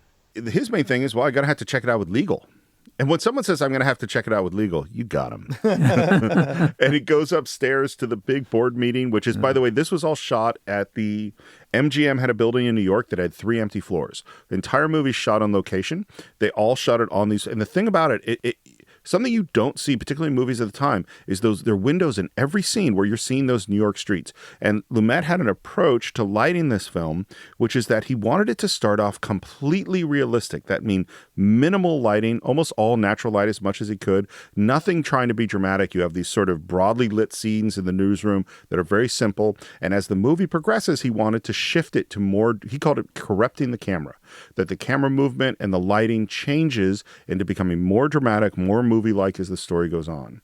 And this is the same thing we saw because John and I did 12 Angry Men as one of our really early podcasts, one of your favorite movies of all time. Absolutely. And he did the same thing, which is that movie starts off in wide shots and ends up in long lenses, and that he changes it, and it starts off light and ends up dark, and he changes it step by step through the course of the film, his approach to shooting a film, which is just brilliant. And thank you hard. for saying that. That's a wonderful perception about the film, and it makes me understand better how it functions and how it appeals and how it works over time. Well, because, and this is a thing which he doesn't want anybody in the audience to go, I noticed that the lighting has become more dramatic as we moved on. No, That's course. not the point. Yeah. The point is that it just feels different. Yeah. But right now we're still very much in this naturalistic lighting in the real dining room of MGM on the 18th floor or whatever of this building. I like this scene because he's not really trying to convince the other executives that he's doing it. He's doing this. And they have an objection that's saying, well, we're a respectable network. We can't do a thing like this. And he says, We're not a respectable network. We're a whorehouse network. And we have to take whatever we can get. Well, I don't want any part of it. I don't fancy myself the president of a whorehouse. That's very commendable of you, Nelson. Now sit down. Your indignation has been duly recorded. You can always resign tomorrow. He tells them the reality of the situation, even though they're caught up in thinking they're important people in an important situation. He said, no, here's the truth. We're losing money, so you can grandstand and feel grandiose about things, but you can be out of a job real soon, or you can get on board and make money with this situation, swallow your pride, because this is the only way out to keep your job. And it's a hard pill for all of them to swallow, especially what's his face, Rhodey. Yeah. Well, they're two white-haired Network guys. president, yeah. There's that. I never remember which one is which. He was in The Verdict, by the way. Oh, really? He's the doctor that they're suing. Oh, that's on with the James stand? Mason. Yeah, we got to do that movie too. We do. Yeah, it's a great movie. Fantastic. That's Sidney Lumet, I think, as it's well. It's also Lumet. Yeah. Yes. No, Sidney Lumet he's great. Yeah. Here's the thing I think that's interesting too, and we sort of touched on it a little bit before, is on the one hand, we don't like Frank Hackett. Like, right. He is the corporate asshole who's looking at money as the bottom line. He's the guy who's firing Max Schumacher. He doesn't have any values beyond money. We don't like him. We don't want him to succeed. On the other hand, we want more Howard Beale. Yeah. So we as the audience kind of like him shutting these people down because we want to get the thing we want to get, even though that's not what we want to get. But this is this is how good movies work sometimes. That's how good television works too. Giving you what you didn't know you wanted. Even though you thought you didn't want it, you actually do. Well, it's you know what the best example of this in TV I think is Breaking Bad. Right. Is that this is a horrible person who's going to become increasingly horrible, and that is what we want to see. We don't want him to be a school teacher and die of cancer. We want him to be a horrible drug dealer and murder people. Or Hannibal Lecter. We like seeing Hannibal Lecter do terrible things. Once again, that's that paradox we've talked about before, where on the one hand, you're being told and you understand that what is happening with Beale is just a terrible thing, and what the corporation is doing is a terrible thing. But wait a minute, in some sense, they're right, because just as much as the audience was tuning in to see him, you want to see it too. Yeah. Well, we can even call this just the rubbernecker philosophy. Is your freeway's going shorter and it's messing you up because everyone's looking at that thing. But when you get close, I kind of want to see too, So Max has been fired. He's packing up. He and Howard are reminiscing about the good old days with Edward R. Murrow and Cronkite and the boys. And they start laughing and telling stories. And Howard is wearing a fantastic 70s black turtleneck.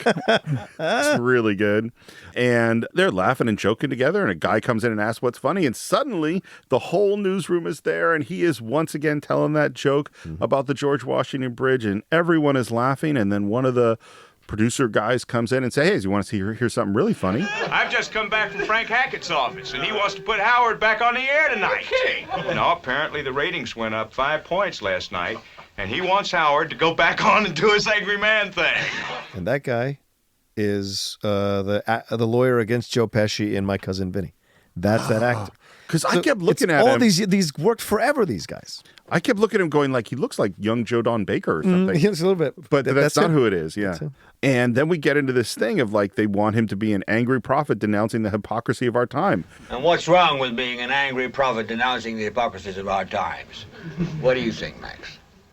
Do you want to be an angry prophet denouncing the hypocrisies of our times? Yeah, I think I'd like to be an angry prophet denouncing the hypocrisies of our times. I love how much they say that in this scene. It's a brilliant use of language. Yeah. And I love even the president of the network. You think that he's going to be on the moral side on some level. But his reason of letting this happening is that he thinks Hackett's overstepped himself and he's going to hang himself with this thing. And so he wants it to happen to destroy his corporate enemy. Yeah. There's not a lot of places that we can feel good about a moral core here, including Max, who's probably the most, but he's the old guy who's going to go off and have an affair on his, so we're not going to feel that great about him either. But unfortunately, it doesn't work that well. Our narrator comes back and says, ratings are kind of poor and maybe this isn't going to work. Chayefsky delays us getting to the thing that we want for a long time because we think, now it's going to start. No, it's not going to start. And Diane goes to see Max. It's late at night. And now it's where we see the lighting start to become a little bit less realistic, a little bit more romantic. And she talks to him about this fortune teller she met, strangely enough named Sybil the Soothsayer. So, I called her this morning and asked her how she was on predicting the future. She said she was occasionally prescient. For example, she said, I just had a fleeting vision of you sitting in an office with a craggy, middle-aged man with whom you are or will be emotionally involved. And you see that look from Max? And then she kind of moves on and says that she's interested in Howard Beale. He's too kvetchy. He's being irascible. We want a prophet, not a curmudgeon. He should do more apocalyptic doom. I think you should take on a couple of writers to write some Jeremiads for him. I see you don't fancy my suggestions. Well, you're not serious, are you? Oh, I'm serious. The fact is, I could make your Beale show the highest-rated news show in television if you'd let me have a crack at it. What do you mean, have a crack at it? I'd like to program it for you. Develop it. I wouldn't interfere with the actual news itself, but TV is showbiz, Max. And even the news has to have a little showmanship. And he is somewhat indignant. God, you are serious. And her response, and this goes to everything we've been talking about, is, I watched your 6 o'clock news today. It's straight tabloid. That you had a minute and a half of that lady riding a bike naked in Central Park. On the other hand, you had less than a minute of hard national and international news. It was all sex, scandal, brutal crime, sports, children with incurable diseases, and lost puppies. So I don't think I'll listen to any protestations of high standards of journalism. Now, you're right down in the street soliciting audiences like the rest of us. Look, all I'm saying is, if you're going to hustle, at least do it right. She nails it. Boy, she does. And I mean, I haven't put a stopwatch on. I don't watch local news, but I haven't put a stopwatch on a local news show in a long time. But my guess is that breakdown's pretty good. Just add a couple of minutes for the weather. Oh, absolutely. You know, yeah. And it took a very short time for that to happen. Yeah. It evolved very quickly in starting out in the late 70s, or excuse me, the late 60s when things were pretty good. Mm-hmm. And by the time Patty Chayefsky took a look at it in 1976, we had something very different. Yeah. And he thought that she was talking to him about a relationship with a craggy middle-aged man. Yeah. And I love her response. Oh, I wouldn't rule that out entirely. And what he says is, all right, Diana. You bring up all your ideas at the meeting tomorrow, because if you don't, I will. I think Howard's making a goddamn fool of himself, and so does everybody that Howard and I know in this industry. It was a fluke. It didn't work. So tomorrow, Howard goes back to the old format, and all of this gutter depravity comes to an end. Then he asks, why did you even, if you were going to go to the meeting anyway, why even come down here? Why have this conversation? And she says, well, because of this schoolgirl crush that she had on this distinguished journalism when she was at the University of Missouri. I think I once gave a lecture at the University of Missouri. I was in the audience. I had a terrible schoolgirl crush on you for a couple of months. And again, he asks about emotional involvements and middle-aged men. And there's a great reaction from her. And she picks up the phone. I can't make it tonight, love. Call me tomorrow. And they look at each other. You have a favorite restaurant? I eat anything. That's so true. There's so many levels to that line. And he says, son of a bitch, I get a feeling I'm being made. You are. She never lies. Nope. She's always straight up. And he says, I've got to warn you, I don't do anything on my first date. We'll see. And I love, as he walks to get his coat, he says, schmuck, what are you getting into? Right. It's great. Good stuff. Fantastic. Really good stuff. And we're out at a restaurant, which is, by the way, Elaine's in New York, which rarely was a film ever shot at Elaine's. And this, of course, was the place for celebrities at that era of time. I think it closed in early 2000s. Did you ever go to Elaine's? I never did, but I knew people who did and talked to them about it. And she has a long monologue about her marriages and therapists and that everyone she's had sex with says she's a lousy lay. I can't tell you how many men have told me what a lousy lay I am. I apparently have a masculine temperament. I arouse quickly, consummate prematurely, and can't wait to get my clothes back on and get out of that bedroom. And that was really pretty advanced stuff in terms of the kind of thing that audiences will tolerate, and that people who censor one way or another will draw attention to. And I don't think it really resonated. I don't think anybody nailed them for that, did they? Not as far as I know. Yeah. Not as far as I know. I don't remember seeing a film before that had anything that candid about sexual behavior and activity and the way people think about it. You know, I think when you have a movie that has so much that's out there, you got to kind of pick and choose. Yeah. You know, when the biggest, loudest thing is the guy crying bullshit about national TV, and then we have terrorists that are being filmed as television. Sure. Maybe this stuff they don't even pay attention to. Yeah, maybe like Carnal Knowledge, maybe, or Bob and Carol, Ted and Alice. Maybe those films had kind of broached the subject. Yeah. And then this is like almost like a mainstream film speaking about it with these esteemed actors. And then she says, I seem to be inept at everything except my work. I'm good at my work, so I confine myself to that. All I want out of life is a 30 share and a 20 rating. And to take a moment here, like, this is a woman in the 70s. Right. In a male-dominated industry. with an older, powerful man. Right. Who is, What it must, like, I would love to know who Patty based this character on, where he created this character or found this character, or maybe someone sparked this idea of his to create this kind of character. So after the film came out, apparently there were all sorts of people in all sorts of network television jobs who said that was based on me. Of course. But as far as I know, none of them are. Right. And we hear a little bit about Max's life. He's, married 25 years. He has one daughter going into college, one daughter who's pregnant. And then she asks if his wife's out of town, and he says no. And she says, well, we better go to my place then. So, he was being made. Yeah. Allowing himself to be made. Yes. Willingly. Willingly. Yeah. There's no question from the moment I think she walks in and says the thing about the craggy middle-aged man, he's not going to be putting up much of a argument on this one. Howard is lying in bed. A light is on his face. I love this scene. And the camera is slowly pushing in, and he is speaking to an unseen voice and says, yes, I hear you, yes, yes. And then he says, Why me? I said, why me? and then there is an almost beatific smile on his face, and he says, Okay. next day, we're in the newsroom, and Max tells Howard, I'm killing the whole screwball Andy Prophet thing. Tonight we go back to straight news. So I guess it's done. We're in the control room, and everyone says, Howard's been great. He's been funny. Everything's been fine. And then we put him on camera, and Howard says, Last night, I was awakened from a fitful sleep shortly after 2 o'clock in the morning by a shrill, sibilant, faceless voice. It's interesting that the word is shrill, because that is how he described his wife.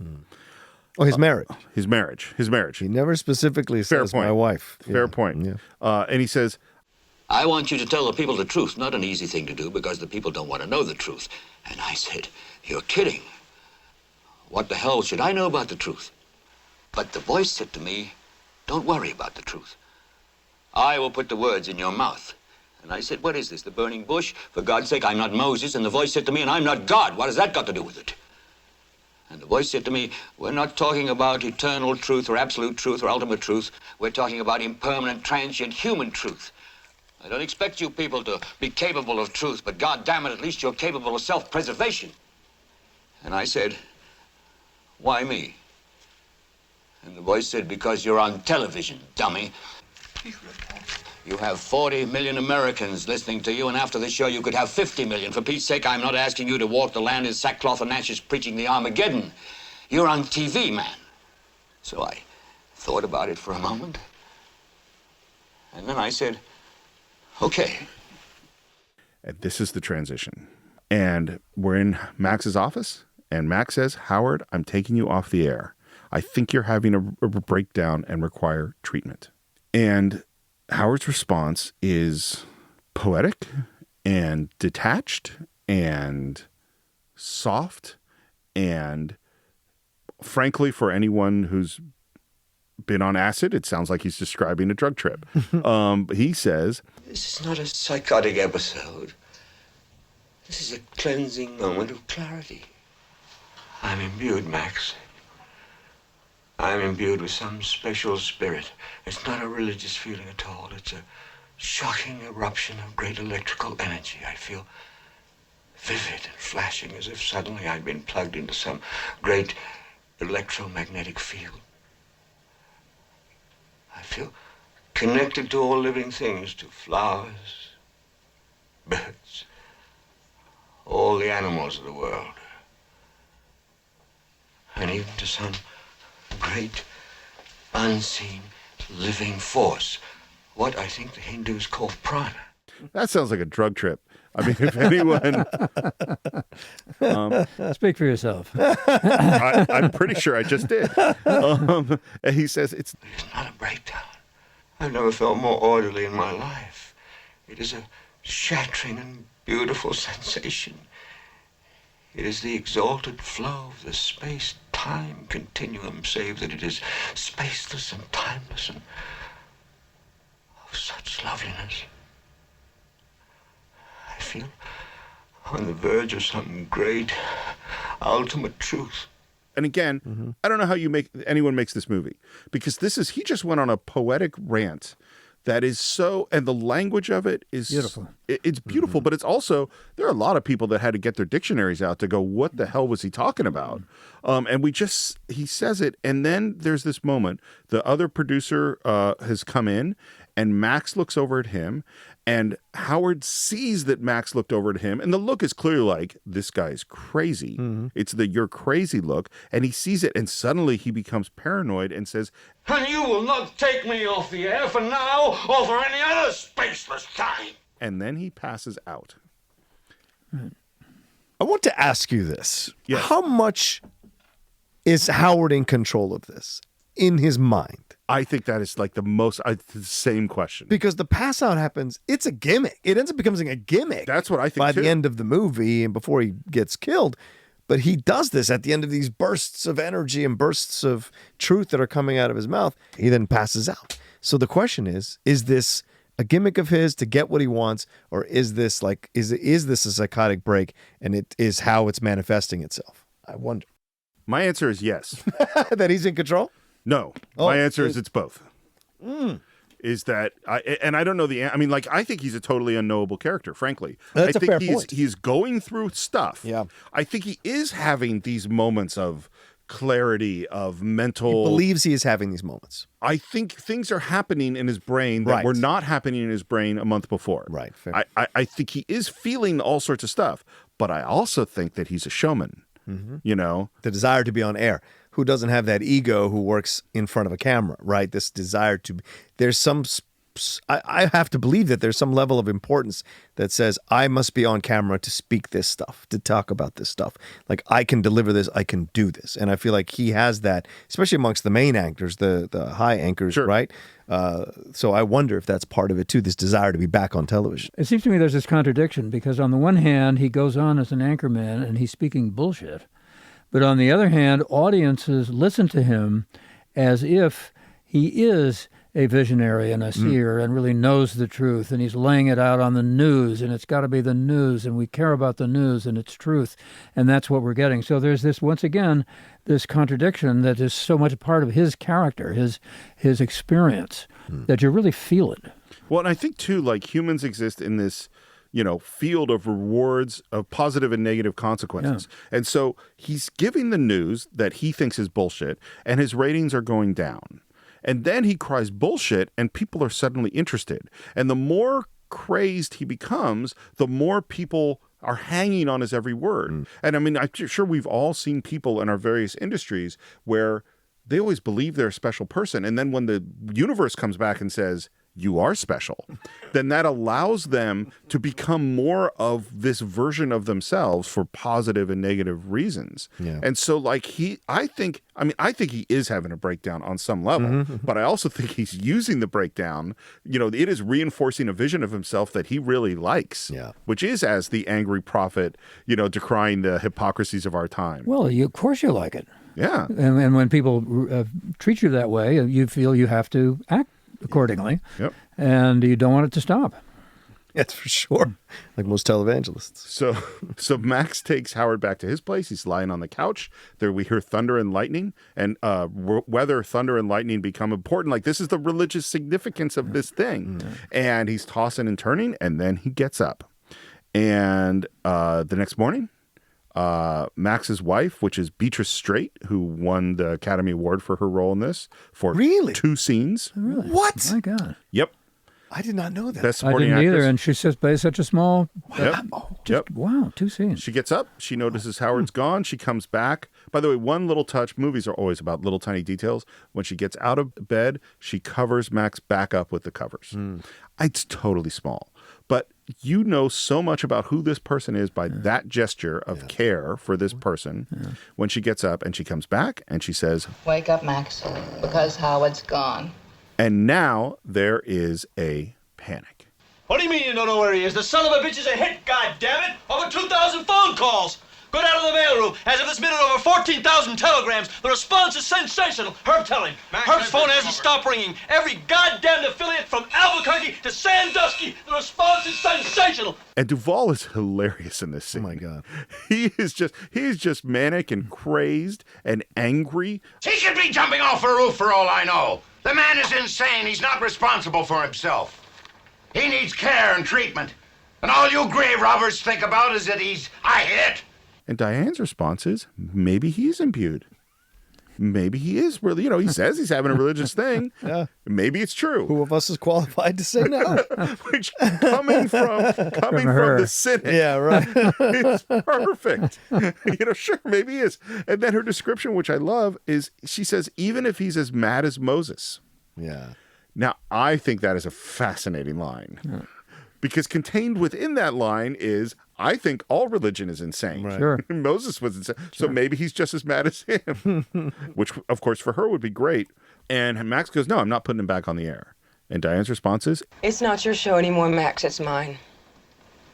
I gave her the show, Schumacher. I'm putting the network news show under programming. Mr. Ruddy has had a mild heart attack and is not taking calls. In his absence, I'm making all network decisions, including one I've been wanting to make a long time. You're fired. And I love William Holden's quiet, strong, and somewhat dangerous dignity in this scene is great. Well, let's say fuck you, Hackett. You want me out of here, you're going to have to drag me out kicking and screaming, and the whole news division kicking and screaming with me. He does the threat. You want me out of here, you're going to have to drag me kicking and screaming, and the entire news division apparently is going to come with him. No, they're not. And the simplicity of Duvall is like, you think in this recession they're going to go with you? You're out of your mind. There's a great Duvall moment where he's standing up to Schumacher and he says, and I'll just cut to the quote because I can't do it. I got a hit, Schumacher, and Ruddy doesn't count anymore. He was hoping I'd fall on my face with his Beale show, but I didn't. It's a big, fat, big-titted hit, and I don't have to waffle around with Ruddy anymore. Only Duvall could say that line like that. Nobody yells better than Duvall in film. Nobody. It's so, it doesn't overwhelm you, but it's so pointed. And his body arches over when he yells. It's like, I'm going to tell you something right now. And it becomes this, right? And it's fantastic to watch. Nobody does it better than him. I love the fact that the news department, just won't go along. They can't do it. They're for so many reasons. And none of them really recognizes, I think, what's going on around them either. And he asks if Diane is going along with this. And she's like, look, I wanted to work with you on this. And his response is, well, let's just say, fuck you too, honey. And she takes it because it's not the first time she's heard it. Yeah. Certainly. And so she rolls with it. And Max makes his exit. And after he's gone, in a quiet moment, Hackett turns to Diane and says, Something going on between you and Schumacher? Not anymore. It's great. Yep. Problem is, still can't find Howard. He is walking in the rain, in the pajamas, with the raincoat. He comes into the lobby of the news building, and the guard says, How do you do, Mr. Beale? I must make my witness. Sure thing, Mr. Beale. He's got that smirk on his face, too, when he's closing the door, the guard, because he's like, man, this guy's crazy. Well, here's the thing. So Lumet talked about this moment a lot, and I think this is key to the movie, which is that when he originally directed it, Lumet had the guard do a big reaction to, oh my God, this guy's crazy. Right. Like a big, you're crazy reaction. And Patty ran up to him and said, that's not the joke. he has to not have a big reaction. He has to not really react to him. Right. And Lumet didn't understand it at first and then went, oh, that's the whole movie. If the guard reacts to Howard Beale like he's an insane person, right, then the joke is Howard Beale is crazy. Yeah. If the guard doesn't react that much, then the joke is the world is crazy. And two, the audience has bought into what is being told. Yeah, that's exactly right. And we're in the control room, and they're totally unprepared for him. He walks in still in the raincoat, still in the pajamas, hair still wet. They're trying to make him up as we're going from another news story, which is Gerald Ford or something like that going on. And they cut to Howard, and here we are. This is one of the great speeches in the history of Hollywood. There's so much in this scene, in this monologue, and it just starts with saying a truth that maybe is news. I don't have to tell you things are bad. Everybody knows things are bad. It's a depression. Everybody's out of work or scared of losing their job. The dollar buys a nickel's worth. Banks are going bust. Shopkeepers keep a gun under the counter. Punks are running wild in the street, and there's nobody anywhere who seems to know what to do, and there's no end to it. How often do we feel like that? I think so many people feel like that we now have a political system that is brought to us by an electorate for exactly those kinds of sentiments and those kinds of reasons. And that's what is appealed to by the current President of the United States. That's a great point, Warren. Yeah, they adjust their message to fit that mentality, Sure. that all this stuff is happening. You're powerless. Sure. They're trying to take everything away from you. What are you going to do about it? Fight, fight, fight. And don't worry about morals or principles or racism or bigotry or misogyny. Fight. Get what you want. Well, and this idea of it seems like everything's going crazy. And we are terrible as a people to fall into that trap. And that scares me more. The electorate does what it does. It's the people that respond to it and decide the direction. Well, this is the thing that Diane is talking about that she understood, and obviously Patty Chayefsky understood, which is having someone to articulate the popular rage. Is that everybody in the buttoned down pre-Howard Beale world was, you had the reporter saying, you know, that's the way it is. And he was calm and he was reasonable and he was dependable. And he did not articulate the common rage. And Howard Beale comes on and says, We know the air is unfit to breathe and our food is unfit to eat. We sit watching our TVs while some local newscaster tells us that today we had 15 homicides and 63 violent crimes, as if that's the way it's supposed to be. We know things are bad, worse than bad. They're crazy. It's like everything everywhere is going crazy, so we don't go out anymore. We sit in the house, and slowly the world we're living in is getting smaller, and all we say is, please, at least leave us alone in our living rooms. Let me have my toaster and my TV and my steel-belted radios, and I won't say anything. Just leave us alone. You know, we talk about this being prescient, and it wasn't that long after this film that Ronald Reagan came along. And one of the things that is most often said about Ronald Reagan, and the reason that he was successful, is that he was able to articulate grievances. And he was able to do it, of course, in an extraordinarily effective way. Yeah.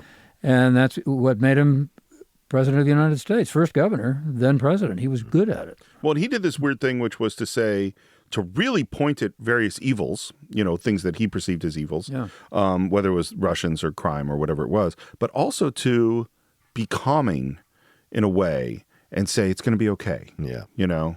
He did that. Plus, he also managed to articulate the grievances in a very persuasive manner, saying, you know, the worst, however many words it is in the English language, are, I'm from the government and I'm here to help. And it's such a wonderfully effective line and a way to appeal to that grievance without appearing to do it. Yeah.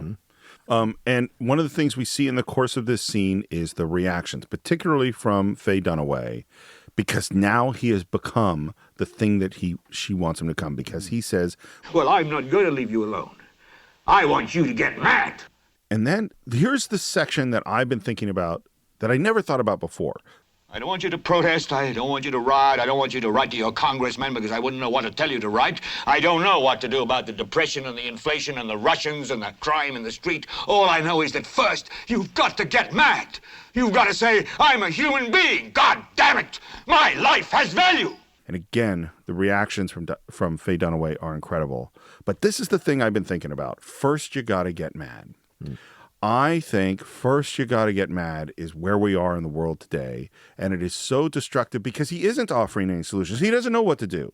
He says, first you got to get mad. And if you turn on whichever network of your persuasion you want, they're starting with first you got to get mad. The point is anger. And if you're on Facebook or you're on Twitter, all of those things are exploiting first you got to get mad. And if you look at the algorithms on YouTube, they are pulling you to get mad because get mad keeps you activated, keeps you there, but you don't fucking do anything, and that the little mad button on our adrenal gland has gotten punched over and over and over again. And we're just these burning balls of madness walking around, but we're not solving any problems. On the other hand, people say that the only reason or the only way that effective social change ever happens is when enough people get mad to actually do something. True. It's just what's second. First, you got to get mad, sure. And what change are you going to make? Yeah. What direction are you going to go? That's what's so dangerous. There are options. Well, the direction Howard Beale wants you to go right now is to get up. So, I want you to get up now. I want all of you to get up out of your chairs. I want you to get up right now and go to the window, open it, and stick your head out and yell, I'm as mad as hell, and I'm not going to take this anymore. Take this anymore. This was surprising. Yeah. Yeah, I thought it was mad as hell. I'm not going to take it anymore. But it's this anymore over and over again. Yeah. And I myself was like, oh, the quote's been wrong all these years in my head. Oh. I had no idea. The use of language, the effectiveness of the language, just even in a word like that. Yeah, because it is singular. This is more expansive. What is this? Well, this is in my world circumstance, like what I'm in. Yes, totally. Great point. And Diane's reaction immediately is, how many stations is this going out to? We hear it's 67. And she runs out of the room. She goes down the hallway. And Howard Beale has gotten up. He's gotten up from the news anchor decks. And you can see the director going, stay with him, stay with him. And you see the camera pulling back as technicians are scrambling to move the cables and the wall is opening up and the camera's moving. He's off the set and he is yelling right at that camera, repeating over and over again, I'm mad as hell. Then we'll figure out what to do about the depression and the inflation and the oil crisis. But first, get up out of your chairs, open the window, stick your head out and yell, and say, I'm as mad as hell, and I'm not going to take this anymore. And then we see that Max, no longer with a job, is sitting home with his family, watching this on TV. And Faye Dunaway's on the phone, calling up Atlanta, and they're screaming in Atlanta. Son of a bitch! We struck the mother lode! And back with Max and his daughter gets up and walks to the window. And he's going, what are you doing? She says, I want to see if anybody's yelling. And Max, of course, shakes his head because he's sure that no one would be yelling, obviously. She opens up the window, and there we hear the first yell, I'm mad as hell. And Max gets up to walk to the window. And now we're on this street, and this is a real street in New York. They had to spend all day lighting this. This is actually a really complicated shoot because of all these extras and all these different places that are all on different walkie-talkies that have to pop out their heads at different moments and start yelling. You have a complicated lighting scheme, including lightning effects that are going to happen. And it was all shot in one night, and we hear the whole neighborhood start yelling, I'm mad as hell. And Max listens to as it builds into this tremendous cacophony, and then he slowly closes the window. There are some speeches in film which have moved beyond the screen and lodged themselves into the public consciousness. Tyler Durden in The Rules of Fight Club, Robin Williams telling his students to seize the day, Mel Gibson in blue paint screaming about freedom, and George C. Scott standing in front of that American flag and explaining what war really is. But for me, there is no film speech so powerful, articulate, and so incredibly prescient as Howard Beale in that wet raincoat, screaming that he is mad as hell and he's not going to take this anymore. It is a moment of shattering, honest rage, and one that echoes throughout film history and still has things to teach us about the world we see around us today. I don't want you to protest. I don't want you to riot. I don't want you to write to your congressman because I wouldn't know what to tell you to write. I don't know what to do about the depression and the inflation and the Russians and the crime in the street. All I know is that first, you've got to get mad. You've got to say, I'm a human being. God damn it. My life has value. It's a remarkable sequence. One of the great in film. And we're still using that line. Oh, yeah. A lot of people who never saw the movie don't know where it came from. Right. I'm mad as hell, and I'm not going to take this anymore. And a little thing about how it was shot. So they sit down to do it. Take one was excellent. Finch did the whole thing. And he built to such an intensity by the end of the scene that Lumet did a really unusual thing as a director. So frequently, if you're directing, let's say you're doing an insert. Let's say I'm going to pick up this bottle. You might say to the actor, okay, let's roll camera, action. The actor picks up the bottle, and the director will say, don't cut. Go back to one, which means put the bottle back down, and let's do it again. Okay, don't cut. And you do it like 3 times. Because it takes, every time you cut, then you have to start over, and you have to say roll camera, and you get a slate, and all this stuff. It takes a long time. And you're like, this is really easy. Let's do it. But you don't normally do that with performance, because you don't just start over a whole scene. But that's exactly what Sidney Lumet did. Finch gets to the end of this huge monologue, hugely intense, energy-intensive monologue, and he says, don't cut, back to one. Finch, Peter, let's start right again. And Peter Finch is shocked and stunned. Like, I have to go start this right away. And the reason that Lumet did it is that he felt that the energy, the intensity that he had built to at the end of the scene was what he wanted at the beginning of the scene.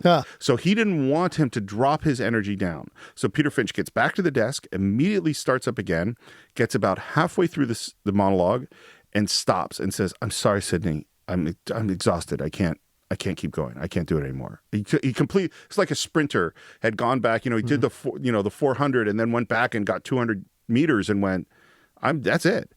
And Sidney goes, that's okay. And that's all they did. 1.5 takes is all they ever did of this whole thing. What you see for the first half of the scene is the first half of take 2 before he stopped. And the second half of the scene is take 1. Wow.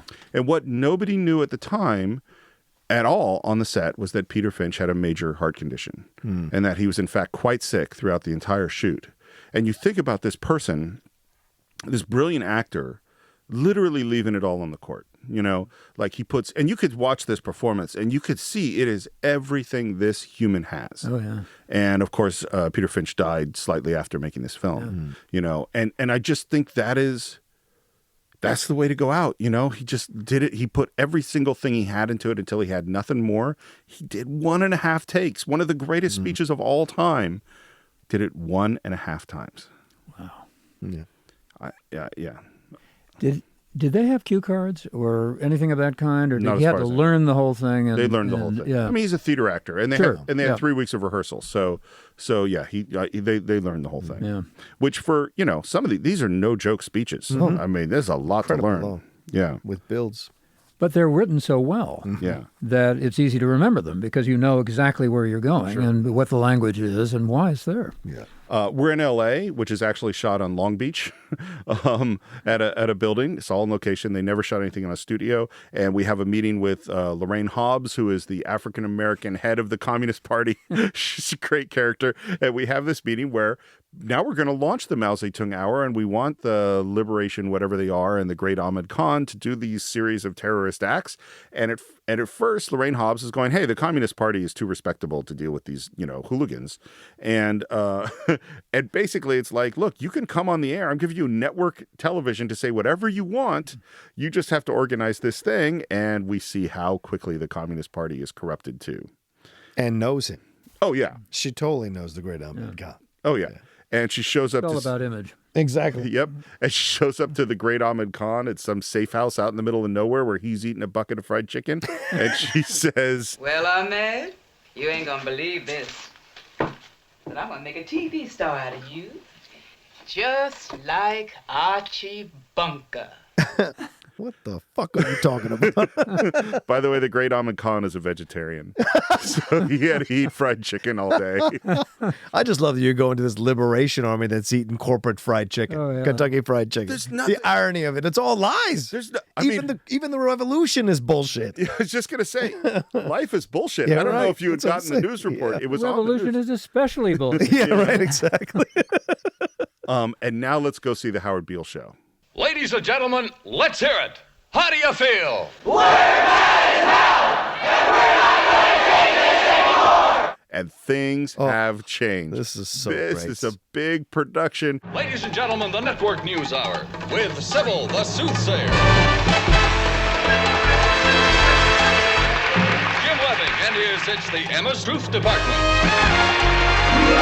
And we have a live studio audience and all these sort of little programs that sound totally ridiculous, except really today they're not that ridiculous. Well, and here's the deal, really, for those of you who are younger than, 30, you have no idea of what TV was like. Variety hours were the standard. Carol Burnett. Oh, that's a great point. Carol Burnett, Dean Martin roasts. Donnie Marie. Donnie Marie. Buddy Hackett had a show. Flip Wilson. I love Lucy. Yeah, Lucille Ball, Flip Wilson. All these people had variety shows to try to make it work and try to be successful. There was comedy acts. Lawrence Welk did it for many, many years. Oh, yeah. And so this was, so to see something like this, you may think watching in 2019 and 2018, whenever you've seen the movie recently, like this is so weird, that would never happen. That's a fantasy. No, it looks very similar to what you'd see in a variety show. Well, and if you watch CNN, what are they constantly doing? Adding showbiz technology to try to make we have big screens with maps and holograms and all that stuff. The holograms coming up. I mean, yeah,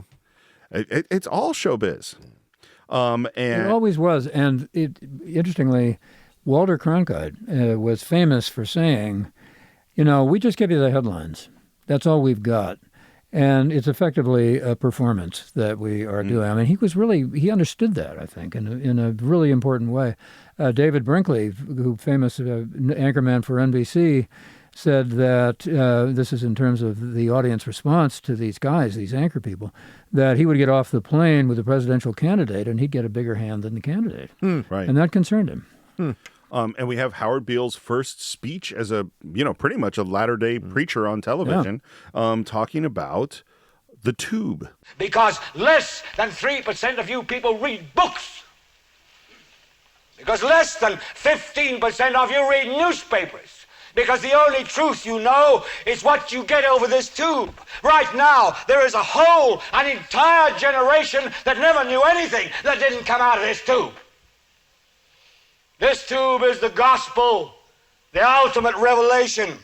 This tube can make or break presidents, popes, prime ministers. This tube is the most awesome goddamn force in the whole godless world. So whatever we tell you is the truth. And that is pretty scary when the 12th largest corporation in the world, which is the CCA, buys the network.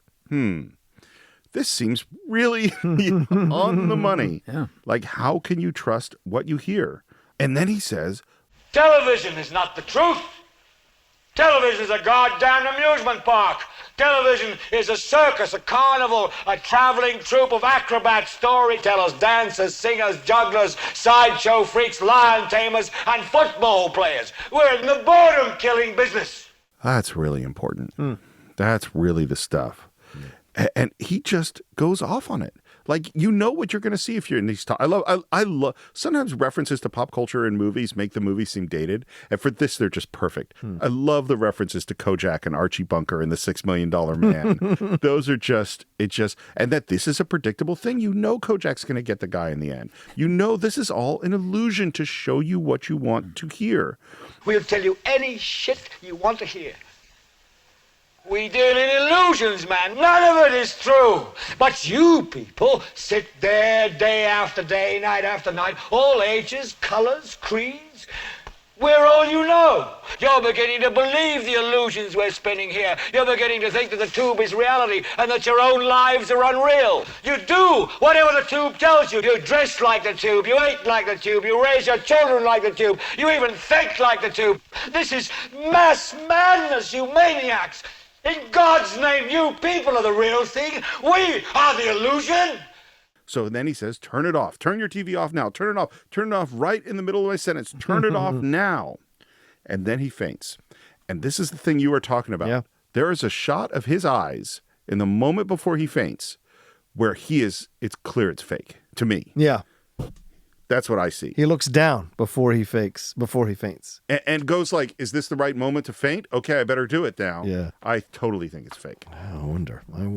You never see him behind the scenes, like having a conversation of, here, I'm going to faint here. So make sure the camera comes up like this. And boy, this. the camera pushes right in on him, and the audience erupts into a standing ovation with the producers going, stand up, stand up, stand up. because even the truth teller is fake. Wow. You hit it.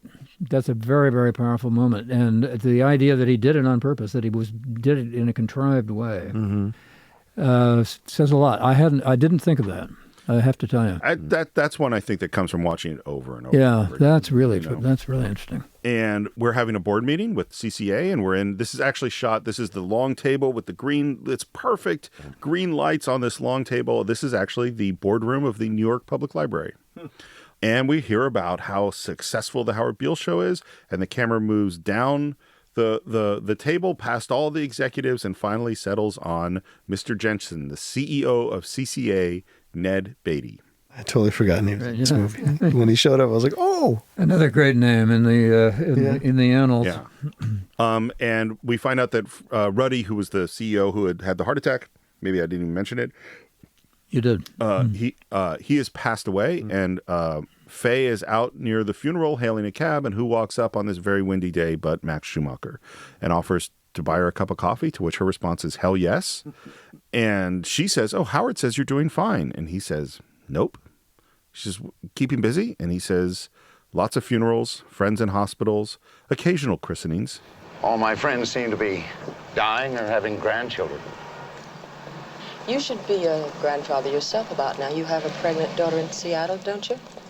Any day now. My wife's out there for the occasion. And there's a reaction.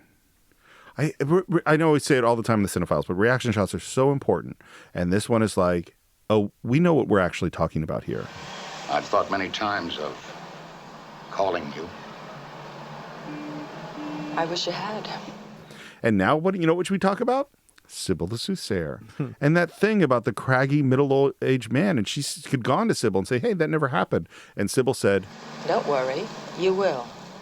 And we talk about that one night they spent together.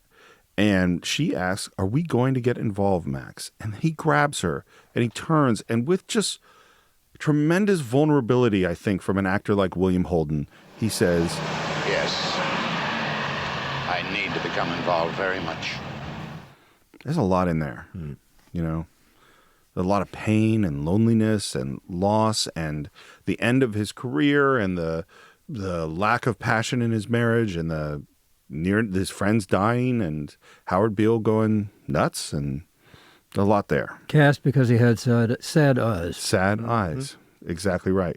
Now we go to Diane at work, negotiating on the phone and then hanging up and heading off. And then there's this montage of scenes, which I believe, if you were to remove the dialogue, this is a perfectly classically romantic montage.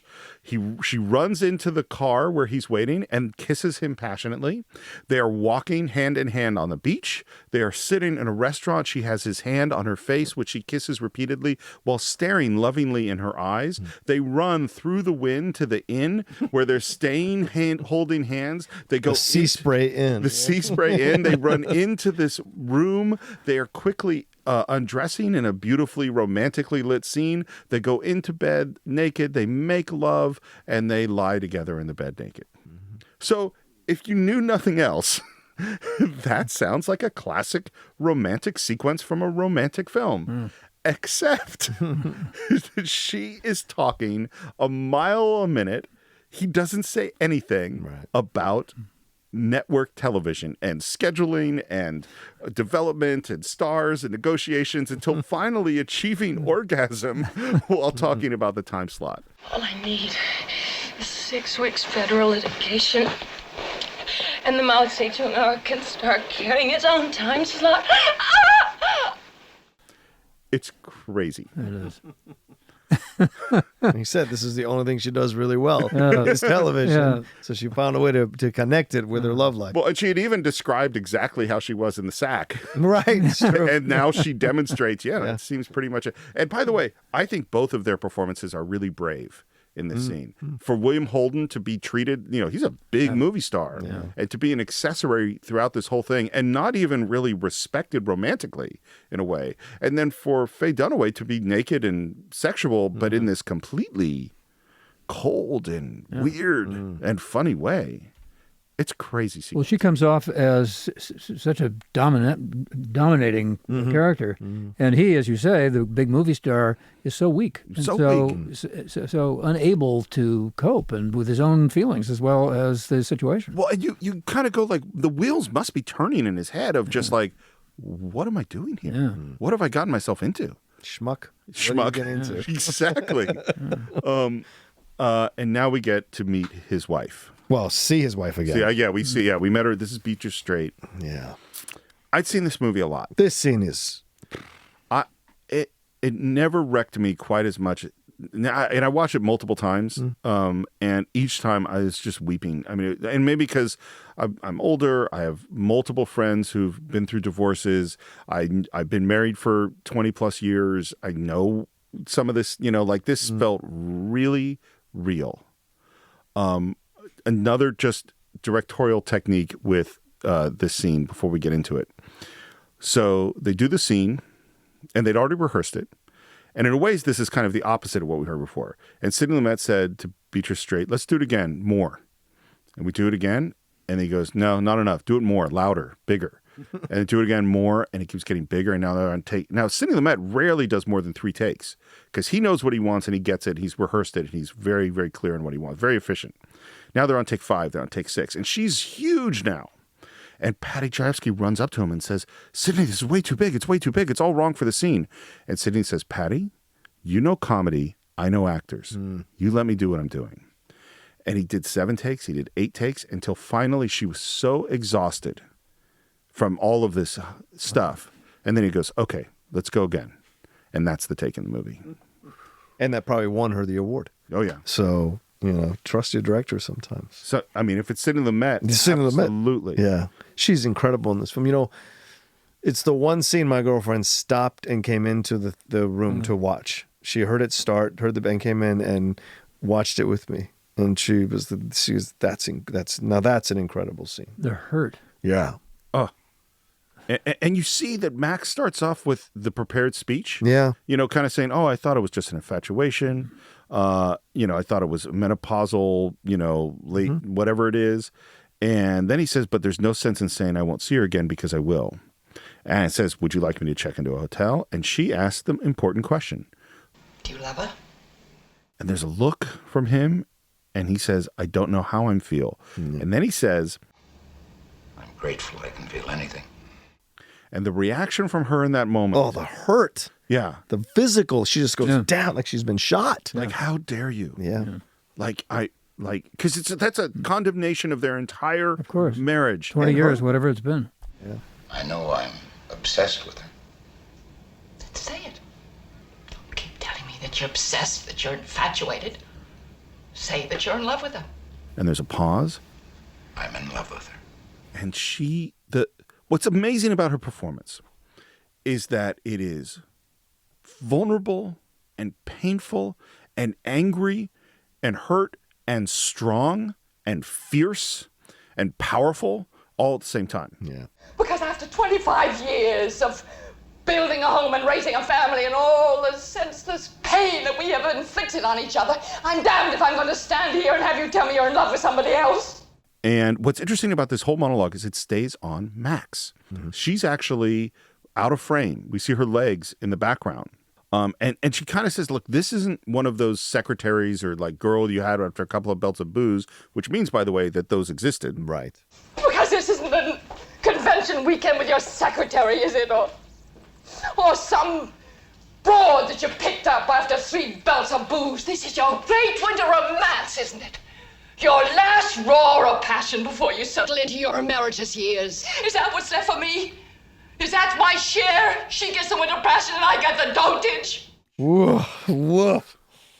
As he shot her with one line, she decimates him with these. Yeah. Yeah. So we have all this important social stuff we've been talking about, and politics, and the ironies of the economy and the way it affects the news business and all that sort of stuff. And here's this just incredibly intimate human moment that is so powerful. I'm your wife, damn it!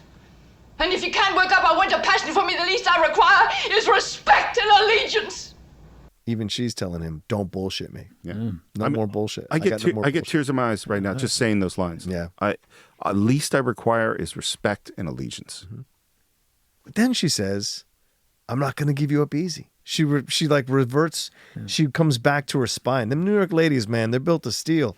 That spine of hers, and she just says, like, "I'm not going to give you up easy. This is going to be a fight." L.A. ladies are built of steel too. No, well, fair. Well, and the line after that is, "I'm not going to give you up easy. Yes, I think you should check into a hotel." Right. That's fascinating too. I'm going to fight for you, but you can't stay here. Right. Which means she's maintaining her strength on some level. The other moment is that after all this speech of strength and power, she says, "I hurt." I hurt, don't you understand that? I hurt badly. And he's standing there looking at her, and she says, "Don't you have anything to say?" And after a long considering pause, he says, "I've got nothing to say." So Karen and I stopped the movie at this point, and Your wife, Karen. My wife, Karen. Sorry. And she had an entirely different interpretation of "I have nothing to say" than I did. What do you think it means when he says, "I have nothing to say"? Because nothing he says will matter in this moment. So he hugs her. That's what she wants. And that's what from 25 years of marriage, knowing her, or obviously more than 25 years, they were just married for 25 years. He knows exactly what she needs in this moment, and he hugs her, and he gives her that solace. Whatever he said wouldn't have meant anything. I think he's finally admitting he's confused. He doesn't know. There isn't anything he can say. It's so funny. It's the same problem he had with trying to reconcile the desire for the audience with the news product that he wanted to produce. It's funny. Mine's similar to yours, but mine was sort of, "I have nothing to say because everything you just said is true." I agree with everything. Karen said that it was a total failure on his part, that he wasn't able to articulate him saying, "I have nothing to say," was saying, "I don't have love for you," and that I'm too cowardly to say anything. And so I'm just going to hug you in this sort of awkward, which it is a somewhat awkward. I mean, how we interpreted silences and actions within a film is, a complicated thing. And it's so great. I'm so glad Karen and I stopped to talk about it because, we can't know what's really going on in there. But I think I agree with Karen because it's once again, it's an admission by him of his weakness and inability to deal with the circumstances that he's in. It's also a lesson for you. Don't be silent with Karen ever. It's fair. That's how I speak. Always speak to her. That is good advice, my friend. And then she asks, "Does she love you?" And his response is, "I don't think she's capable of love." Which, boy, from everything we've seen, that seems to be the case. And he describes her as TV generation. She grew up with Bugs Bunny. And of course, I'm TV generation by that definition. Then we go into this thing that has become a theme throughout the rest of the film in terms of their relationship, which is describing the relationship as scripts in TV terms. And again, this goes to the poetry of the movie. He says, Oh, my God, look at us, Louise. Here we are going through the obligatory middle of Act 2, scorned wife throws peccant husband out scene. But don't worry, I'll come back to you in the end. All of her plot outlines have me leaving her and coming back to you because the audience won't buy a rejection of the happy American family. It's such a weird description. And then his last line, which is just hilarious. She does have one script in which I kill myself. An adapted for television version of Anna Karenina, where she's Count Vronsky and I'm Anna. That's just... And so even in the heavy scenes, Patty Chayefsky is still funny. Yeah. Here's an interesting thing. In the script, this scene comes before the non-romantic montage of the car, the beach, and the restaurant, and the sex. And then in editing, they reverse them. Yeah, smart. Which they absolutely have to, because what would if you went to try to do the comedic scene with the ridiculous Diane talking work during sex scene after this heart-wrenching scene, it would be terrible. because that's him going like, oh, this is okay after you would hate Max. Yeah. It would ruin the character. So Chayefsky went along with that, obviously Absolutely. he did, with the switching of the scenes. He was in the editing room and went, nope, you're totally right. Let's switch it. And it's much, much better. Yeah, I agree. Because then we go to another ridiculously funny scene, which is the negotiation with the great Ahmed Khan. Eating the fried chicken. And this is Lance Hendrickson is sitting in a blue suit, and we have a whole bunch of lawyers from management companies and network companies trying to negotiate the contracts, and they're just spewing out this language that is just the most ridiculous legalese. Dog, fuck with my distribution costs. I'm making a lousy $2.15 per segment. I'm already deficiting $25,000 a week with Metro. I'm paying William Morris 10% off the top. And I'm giving this turkey $10,000 per segment, another 5 for this fruitcake. And Helen, don't start no shit with me about a piece again. I'm paying Metro 20% for all foreign and Canadian distribution, and that's after recoupment. And out comes Walter Cronkite's daughter, who's the Patty Hearst character, with a machine gun, arguing with Lorraine Hobbs, and the great Ahmed Khan pulls a gun and fires it, scaring the crap out of our executives. And then he says, Man, give her the fucking overhead clause. and then refers to some other thing. Page 22. Let's go back to page 22. I just love her when she says, "Don't fuck with my distribution." And you're like, "Oh man, this she understands." Well, this is according to the film, the corruptive nature of television and money. We're at a big affiliate meeting, and there's some rah-rah stuff about Diane and the shows that are coming out. And then Hackett gets a message, and he walks off the stage, goes into some back room where somebody is watching the Howard Beale show, which has just started in the foreground. And another thing to point out is every time we see the Howard Beale show, we see it differently. So the first time we shot in a big glitzy watching the TV, and we're seeing kind of the show. This time we're seeing the show, but we're seeing it on a tiny little 19-inch TV screen in the foreground while other stuff is going on with Hackett in the background. And again, this is Patty Chayefsky's greatness of we're not going to just show you one thing.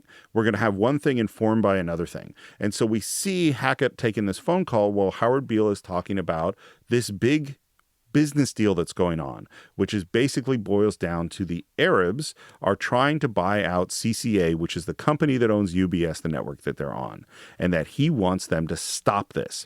And of course, Hackett is on the phone talking back east to someone who is furious about this, and he doesn't even know it's happened yet because they're on the West Coast and it's 3 hours later. And so he finally kind of figures out what's going on, comes over to watch the TV, realizes what's happening and that this is going to destroy his corporate life. And then we cut to our main characters in a screening room watching the final tape where Howard Beale is asking his audience to write telegrams to the White House to stop the CCA deal. And he actually uses this same sort of syntax as he did in the I'm Mad as Hell speech of, I want you to get up now. So, I want you to get up now. I want you to get up out of your chairs. I want you to get up right now and go to the phone. I want you to get up from your chairs, go to the phone, get in your cars, drive into the Western Union offices in town. I want you to send a telegram to the White House. Oh my God. By midnight tonight, I want 1 million telegrams in the White House. I want them wading knee-deep in telegrams in the White House. I want you to get up right now and write a telegram to President Ford saying, I'm as mad as hell and I'm not going to take this anymore. I don't want the banks selling my country to the Arabs. I want the CCA deal. Stop now. I want the CCA deal. Stop now. Come on. I want the CCA deal. Stop now. And this just wrecks all of our main characters in this room. It's interesting, too. I was thinking about the treatment of the Arabs in this scene. The Arabs are buying up America. Saudis. The Saudis. Specifically. Yeah. But this was the feeling about the Japanese in the 80s, and this is the feeling about the Chinese today. You could just substitute it out. Right. It's the same emotional thing. Mm-hmm. And they ask for the room, and the sort of technicians go out. And the first thing we want to find out, is this really true? Yeah, it's really true. Well, maybe Howard Beale doesn't have much power. He's like, oh, no. They've already filled the White House with telegrams. Any second that phone's gonna ring and Clarence McElhaney's gonna tell me Mr. Jenson wants me in his office tomorrow morning so he can personally chop my head off. 4 hours ago, I was a sun god at CCA, Mr. Jenson's hand-picked golden boy, the heir apparent. Now, I'm a man without a corporation. And they go, well, maybe Mr. Jenson won't care. He's like, no, Mr. Jenson's going to want to fire Howard Beale. And Diane's like, why? How would he do that? May be unhappy, but he isn't stupid enough to withdraw the #1 show in television out of pique. $2 billion isn't peak. That's the wrath of God. And the wrath of God wants Howard Beale fired. What for? Every other network will grab him the minute he walks out the door. He'll be back on the air for ABC tomorrow, and we'll lose 20 I'm points. gonna impale the son of a bitch with a sharp stick through the heart. 40 million loss in revenues for the year. I'll take out a contract. And let's not discount federal I'll hire action by the professional Justice killers. Department if CCA. No, I'll do it pulls myself. Beale off the air as an act of retribution. I'll That's strangle him with a flagrant cord. violation of network autonomy and an egregious consent. Duvall, apparently this is almost all one take from him. Oh, wow. And he is like a caged tiger back and forth. And it is funny and it is angry. And at the very end of the scene, what does he start talking about? I'm going to hire killers. We're going to kill him. And he goes on a big speech about killing Howard Beale, which I don't think is serious yet. And what the big thing he's talking about is, I know I'm going to get a phone call from Mr. Jenson that I have to show up. And of course, the phone rings. It's Mr. Jenson. And he does have to show up with Howard Beale. Right. It's the next morning. We are walking up some steps, which, by the way, is the steps of the New York Library. And they go up into the boardroom, and there's Ned Beatty. And Ned says, Good morning, Mr. Beale. They tell me you're a madman. Only desultorily. How are you now? I'm as mad as a hatter. Who is it? I started as a salesman, Mr. Beale. I sold sewing machines and automobile parts, hairbrushes, and electronic equipment. They say I can sell anything. I'd like to try to sell something to you. And he brings him into the boardroom. So here's the thing about Ned Beatty. Mm-hmm. He is not the original actor. They had another guy. They had him in the rehearsals. Lumet didn't think he could do it. He was desperate. They were in the middle of shooting. He's having lunch with Robert Altman. Robert Altman says, I got the guy for you. Recommends Beatty. Beatty's hired 4 days before. Wow. He learned this speech on the plane. He shot the scene, the first scene in the boardroom where he says, good job. Day one. This is 3 days after he got the script. Walks into that boardroom. He is freaked out when he sees how they want to do it. Most of what we see in this scene is take one. Wow. Jesus. Whoa. Yeah. Also an Academy Award nomination for one scene. And he lowers the lights and he closes the curtains and he sets the stage with Beale on one side of the long table and him on the other. And then he goes into a performance. You have meddled with the primal forces of nature, Mr. Beale, and I won't have it. Is that clear? You think you merely stopped a business deal? That is not the case. The Arabs have taken billions of dollars out of this country, and now they must put it back. It is ebb and flow, tidal gravity. It is ecological balance. It is an old-time preacher, and the old-time preacher goes at him with a new philosophy, and the philosophy is, You are an old man who thinks in terms of nations and peoples. There are no nations. There are no peoples. There are no Russians. There are no Arabs. There are no third worlds. There is no West. There is only one holistic system of systems. One vast and immane, interwoven, interacting, multivariate, multinational dominion of dollars. Petrodollars, electrodollars, multi-dollars, Reichmarks, rims, rubles, pounds, and shekels. It is the international system of currency which determines the totality of life on this planet. That is the natural order of things today. That is the atomic and subatomic and galactic structure of things today. And you have meddled with the primal forces of nature. And you will atone. And I love the switch where he goes, am I getting through to you, Mr. Beale? There is no America. There is no democracy.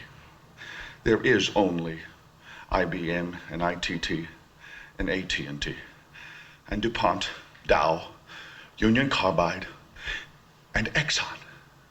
Those are the nations of the world today. This is apparently this is Patty Chayefsky's philosophy of what's really going on in the world. Huh. And his performance, Beatty's performance, and you see Beale, again, very similar lighting to when he lay on the bed and was talking to God. He's in this small spotlight, looking in just rapt astonishment at this man. And then he slowly starts walking towards him. And now we've gone from a wide lens where there's a lot of size change and we really see the shape of the room into a long lens where things are compressed and becomes more and more compressed as he walks through the shadows behind each of these lights. So it becomes almost this ethereal presence sort of floating through the space, not quite visible, as he goes through and talks about what the world is today. The world is a business, Mr. Beale. It has been since man crawled out of the slime. And our children will live, Mr. Beale, to see that perfect world in which there's no war or famine, oppression or brutality. One vast and ecumenical holding company for whom all men will work to serve a common profit, in which all men will hold a share of stock, all necessities provided, all anxieties tranquilized, all boredom amused. And I have chosen you, Mr. Beale, to preach this evangel. And Beale says, "Why me?" And he says, "Because you're on television, dummy." I have seen the face of God. You just might be right, Mr. Beale. To walk onto a movie set, deliver one monologue, and dominate like that. And here's the thing. The first movie John and I did that had Ned Beatty was Deliverance. Mhm. That was his first film ever. Wow, really? That's 1972. Yeah. That's 72. This is 76. Yeah. That's amazing. Yeah. Again, the guy's still working today. Yeah. Yeah. I mean, and you look at, like, if you just take his character in Deliverance, his character in Yeah. Network, Yeah. and then his character in Superman. Which is 2 years later. Which is Right. 2 years after this. Yeah. Like, that's amazing what this guy can do. Yeah. And again, I watched that scene and I went, I want Patty Chayefsky to look at today. Because instead of AT&T and IT&T and DuPont and Dow, we have Facebook, Google, Apple, and Amazon as those. And what they are selling, it's not actually, I think, the grand society of dollars and cents. It is minutes. It is how do you sell people? That seems to be the question of today, that the products have become us, and Facebook and Google in particular are selling us. Once again, the prescience Yeah. of Patichevsky. You don't have to have him come and now and tell us about it. He's already done it. That's a fair point. It's the next show, and Howard Beale comes out big and says, "Hey, you did it. You stopped this deal, and it was amazing, but guess that's it, folks." Because really there's no democracy, and he preaches this very sad, depressing thing. He says, Because this is no longer a nation of independent individuals. It's a nation of some 200-odd million transistorized, deodorized, whiter than white, steel-belted bodies, totally unnecessary as human beings, and as replaceable as piston rods. Ugh.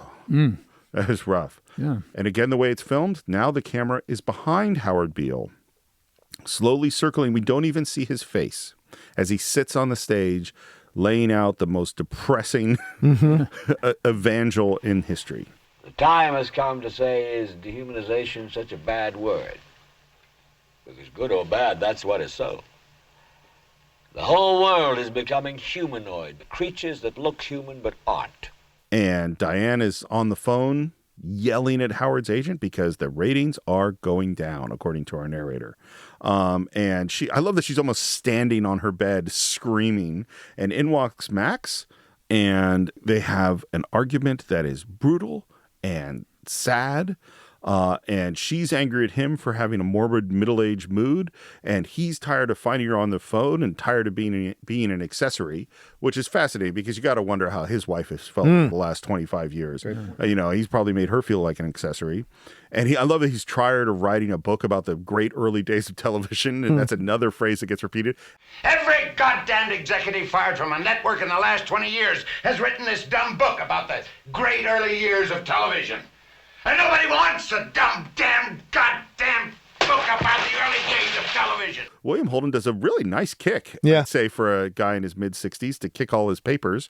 And then, man... I went to visit my wife today because she's in a state of depression. So depressed that my daughter flew all the way from Seattle to be with her. And I feel lousy about that.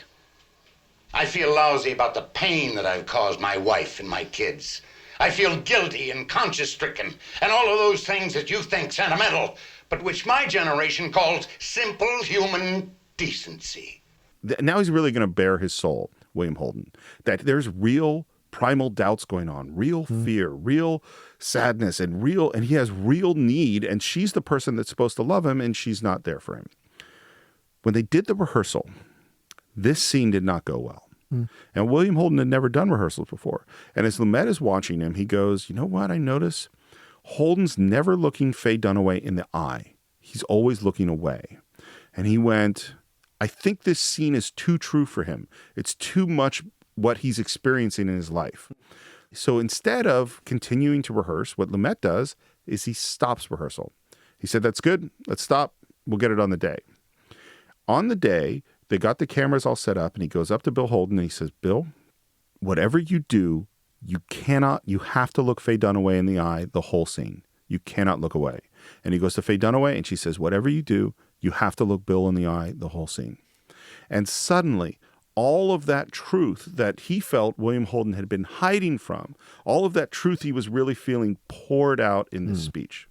And that thing that you mentioned too about his sad eyes, boy, in this scene, it's right. The vulnerability, you never expect an actor like William Holden to show this. And boy, he does. Because I'm beginning to get scared shitless. Because all of a sudden it's closer to the end than it is the beginning. And death is suddenly a perceptible thing to me, with definable features. You're dealing with a man that has primal doubts, Diana. And you've got to cope with it. I'm not some guy discussing male menopause on the Barbara Walters show. I'm the man that you presumably love. I'm part of your life. I live here. I'm real. You can't switch to another station. The great ones, when they age, are even more magical to watch because there's so much weight to their words. Sinatra with his singing as he got older, after the two alleged attempted suicides, the loss of Ava Gardner, the songs, as he starts to lose people in his life, the songs, the melancholy of the reprise years at the end, there's so much in that as men or as humans to devour and teach you things. Olivier, after the loss of like the confidence as an actor that he later in life, to come back in the mid-70s himself and have his renaissance as an actor when he speaks about acting in such a different way than he did before when he was writing the arrogance of his talent. It's incredible to see that. I always find that to be fascinating as I get older to come back to those things and see those things in a whole new light than I did when I was in my 20s. And so the actor, it's the actor's life experience. Exactly. That you're seeing in the performance. Well, I mean, I think that's one of the key to art. The key things to art is that if you need to tap into some truth within yourself in order to bring truth to the screen. And the thing he says to her is so desperate and so painful is she asks him, what exactly is it you want me to do? And he says, I just want you to love me. I just want you to love me, primal doubts and all. He says, you understand that, don't you? And there was a reaction from Faye Dunaway. And by the way, there was supposed to be more in this scene. There was more dialogue. And she says, I don't know how to do that. And the phone rings. The phone. And she answers it. There are phones you should not answer in relationships, by the way. And she answers it, and she says, I'll be with you in a minute, Matt. See? And that is a great callback Because remember when Max and her first started getting together, she picks up the phone, makes the call to end the hanging out with whatever guy, so she can be with Max. At this, she's like, Max, you have to wait. I hadn't thought about that. That's a totally great point. The phone now Totally is great more point. important than he is. And now we're back at work, and Lorraine Hobbs is mad because Howard Beale used to be a good lead-in, and now it's not a good lead-in. And we're down in some screening room, and she's looking for replacement preachers, and none of them are going to work. And we get into this question of, we're not going to replace Howard Beale. We're either going to keep him or we're going to go without him, and keeping him is a bad idea. And they're meeting with Hackett and going, look, we should dump Howard Beale. That's, I got audience research that says that the Lorraine Hobbs and the Vox Populi and the Sybil, they're all going to do okay. They've got good followings. We just got to dump him. But Mr. Jenson, Ned Beatty, he's taken a liking to Howard Beale. And Hackett goes, look, I'm going to go meet with him. I'm going to try my best and get him to dump him because I agree with you. And I love that he says, is 10 o'clock convenient for everyone? And he just walks out the door. He doesn't actually wait for an answer to the question. And Diane comes back home and finds Max asleep. And she goes upstairs, and this is where the lighting has become extremely dramatic. We're not in realism at all anymore. It is so realism exists is that if you have a light source in a room, then even though you're hanging all sorts of artificial lights, if there's a window or there's a light, then you're matching the light coming from those places. We're not doing that anymore. The light is coming in pools of light to light dramatically what we want to light, regardless of what the light sources in the rooms are. And we're upstairs, and she is packing Max's bag.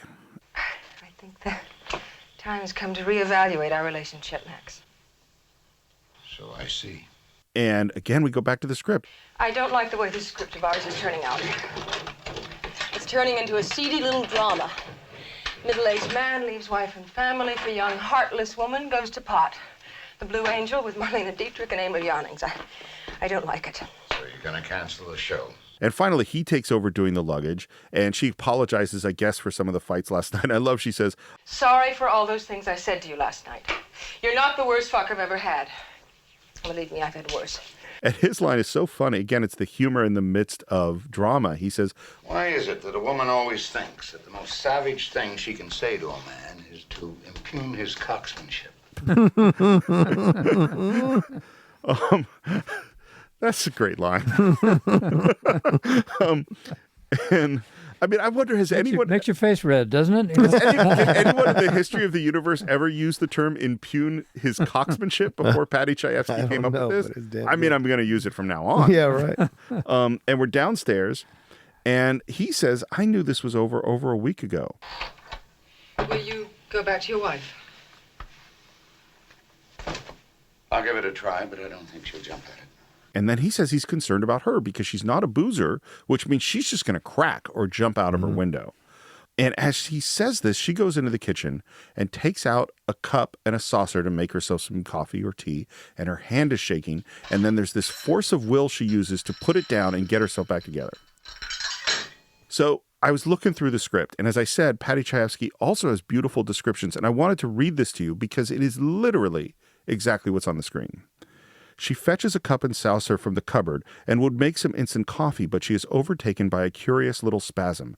Her hand holding the cup and saucer is shaking so much she has to put them down. With a visible effort, she pulls herself together. That is exactly what we see on the screen. And then, because of her effort to pull it together, she comes at him screaming. I don't want your pain. I don't want your menopausal decay and death. I don't need you, Max. Now get out of me. You need me badly, because I'm your last contact with human reality. I love you. And that painful, decaying love is the only thing between you and the shrieking nothingness you live the rest of the day. Then don't leave me. She blurts out this honest, emotional moment. Then don't leave. She almost stops herself from finishing the sentence because she's being so honest. Yeah. Well, and this is where Sidney Lumet, she has no vulnerability. It's like, no, she does. She does. In that moment, she does. And then he says, you're one of Howard's humanoids. And if I stay with you, I'll be destroyed. Like Howard Beale was destroyed. Like Lorraine Hobbs was destroyed. Like everything that you and the institution of television touch is destroyed. And then this speech, man, you're going to rip a person up when you dump them. Check this out. You're television incarnate, Diana. Indifferent to suffering, insensitive to joy. All of life is reduced to the common rubble of banality. War, murder, death. All the same to you as bottles of beer. And the daily business of life is a corrupt comedy. You even shatter the sensations of time and space into split seconds and instant replays.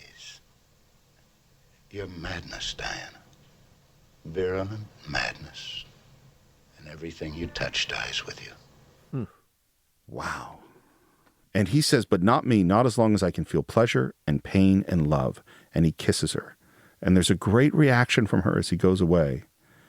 And again, we go back to the script. And it's a happy ending. Wayward husband comes to his senses, returns to his wife, with whom he's established a long and sustaining love. Heartless young woman left alone in her Arctic desolation. Music up with a swell. Final commercial. And here are a few scenes from next week's show. This is poetry. Like, we've totally abandoned any kind of realistic way of speaking. We're speaking in perfectly metaphorical, poetic terms, using the mechanism of television, which is what the whole thing is about, to describe the emotions of the characters. And Holden delivers that. Oh, yeah. So powerfully. We're at our final meeting. Again, lighting incredibly dramatic. Everyone in their pools of light. Nobody moves in this scene.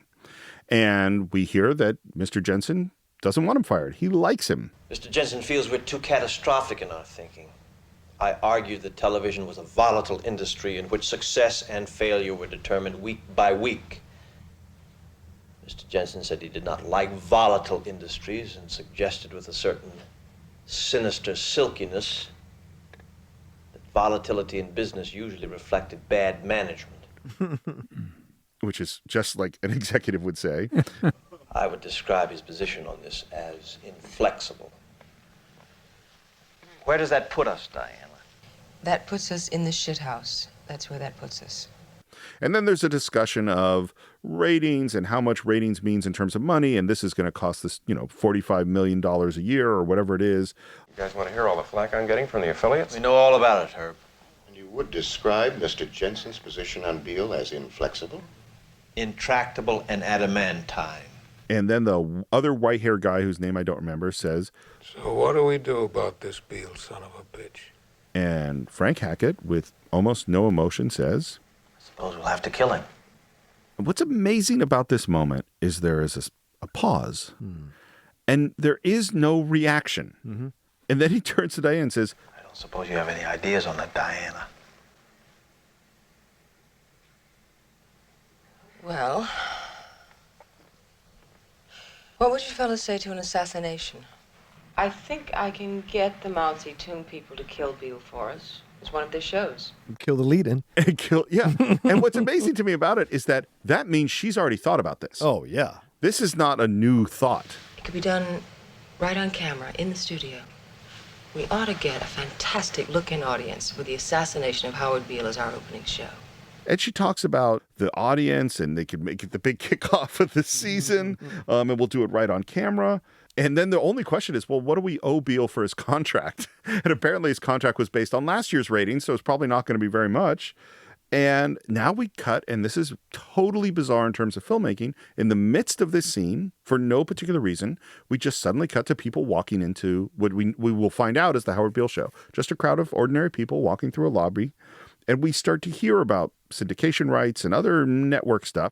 And there's one guy who says, jokingly, I hope you don't have any hidden tape recorders in this office, Frank. little Nixon reference. A little bit of Watergate reference.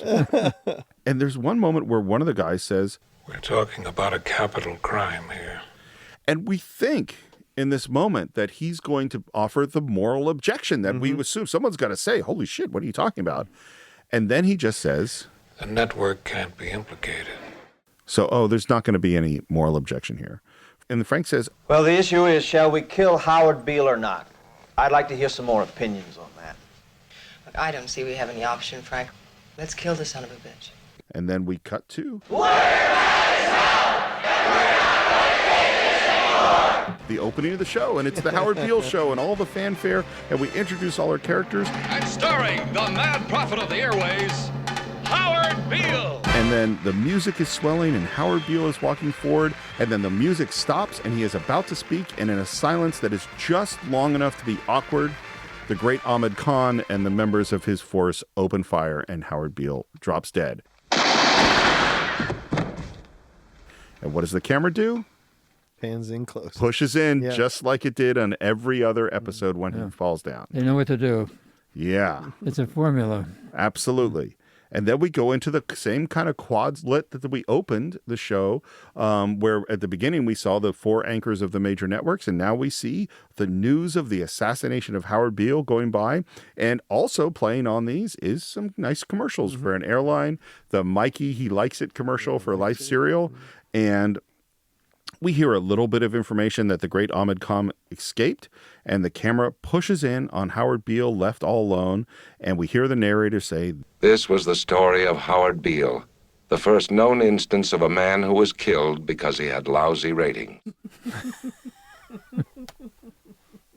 And there's lots of talking and a teletype, and that is the end of our film. Yeah. And I love that ending moment because it shows you the truth is that we'll be shocked for a few seconds, but then a commercial will come on or something will distract us, and then eventually we move on to the next thing. And the news cycle, which now is so rapid, which at that time in the 70s would last for a few days, now is literally sometimes within the day something takes the place and we move on from almost what within we a thought. moment. I mean, it's coming so fast. And we also, I keep saying this, I don't know if we want to be political about it, but President Trump is a guy who knows how to manipulate He's the the best. system. He's a genius. Nobody's ever been able to do I don't it know like if he's that. a conscious genius or That's a good unconscious question. genius. Yeah. But It's like Howard Beale. Is he true? Yeah. Does he know what he's doing? I don't or know. not? But his ability to change the story or refocus attention on something else is amazing. Almost minute by minute. It's just extraordinary. Yeah. Well, and what he does, and much like some of the things, is that the more extreme he makes it, the less we're able to focus on it, because he does an extreme thing and we go, oh my God. And just when we start to focus on that, something else. And we forget the policy implications, the consequences down the road, to what the ultimate outcome of whatever it is he's saying might be. There's a moment, I was a poli-sci major in school, and I remember there's a moment from Eisenhower that I always think about, which is that they really didn't want him. There was something they didn't want the news to get a hold of or make a story on. And they said, well, what are you going to do when they ask you this question? And he said, well, I'm just going to confuse them with such crazy, terrible grammar that by the end they'll have no idea what I was saying. And they'll just move on. And he gets on and he says something like, well, it's number one, you have to do this, but B. And I love that, just going from one to B. And then he goes off on just a completely... Wow. And people talked about whether he, in fact, had been affected by his heart attack in such a way that he was not the same guy that he used to be. Wow. Yeah. The movie gets somewhat of a mixed reception. So critically, there are some people said this is the greatest thing ever, and other people found it self-indulgent, preachy, self-righteous, scattered. Of course. Which is, to be expected. Sure. It was nominated for 10 Oscars, including editing, Best Picture, directing, cinematography, and he won 4. And this is a crazy year for Oscars. So for Best Picture, which it did not win, the nominations are Rocky, All the President's Men, Bound for Glory, Network, and Taxi Driver. Wow. I mean, that is a remarkable, with the exception of Bound for Glory, which is a movie I've never seen.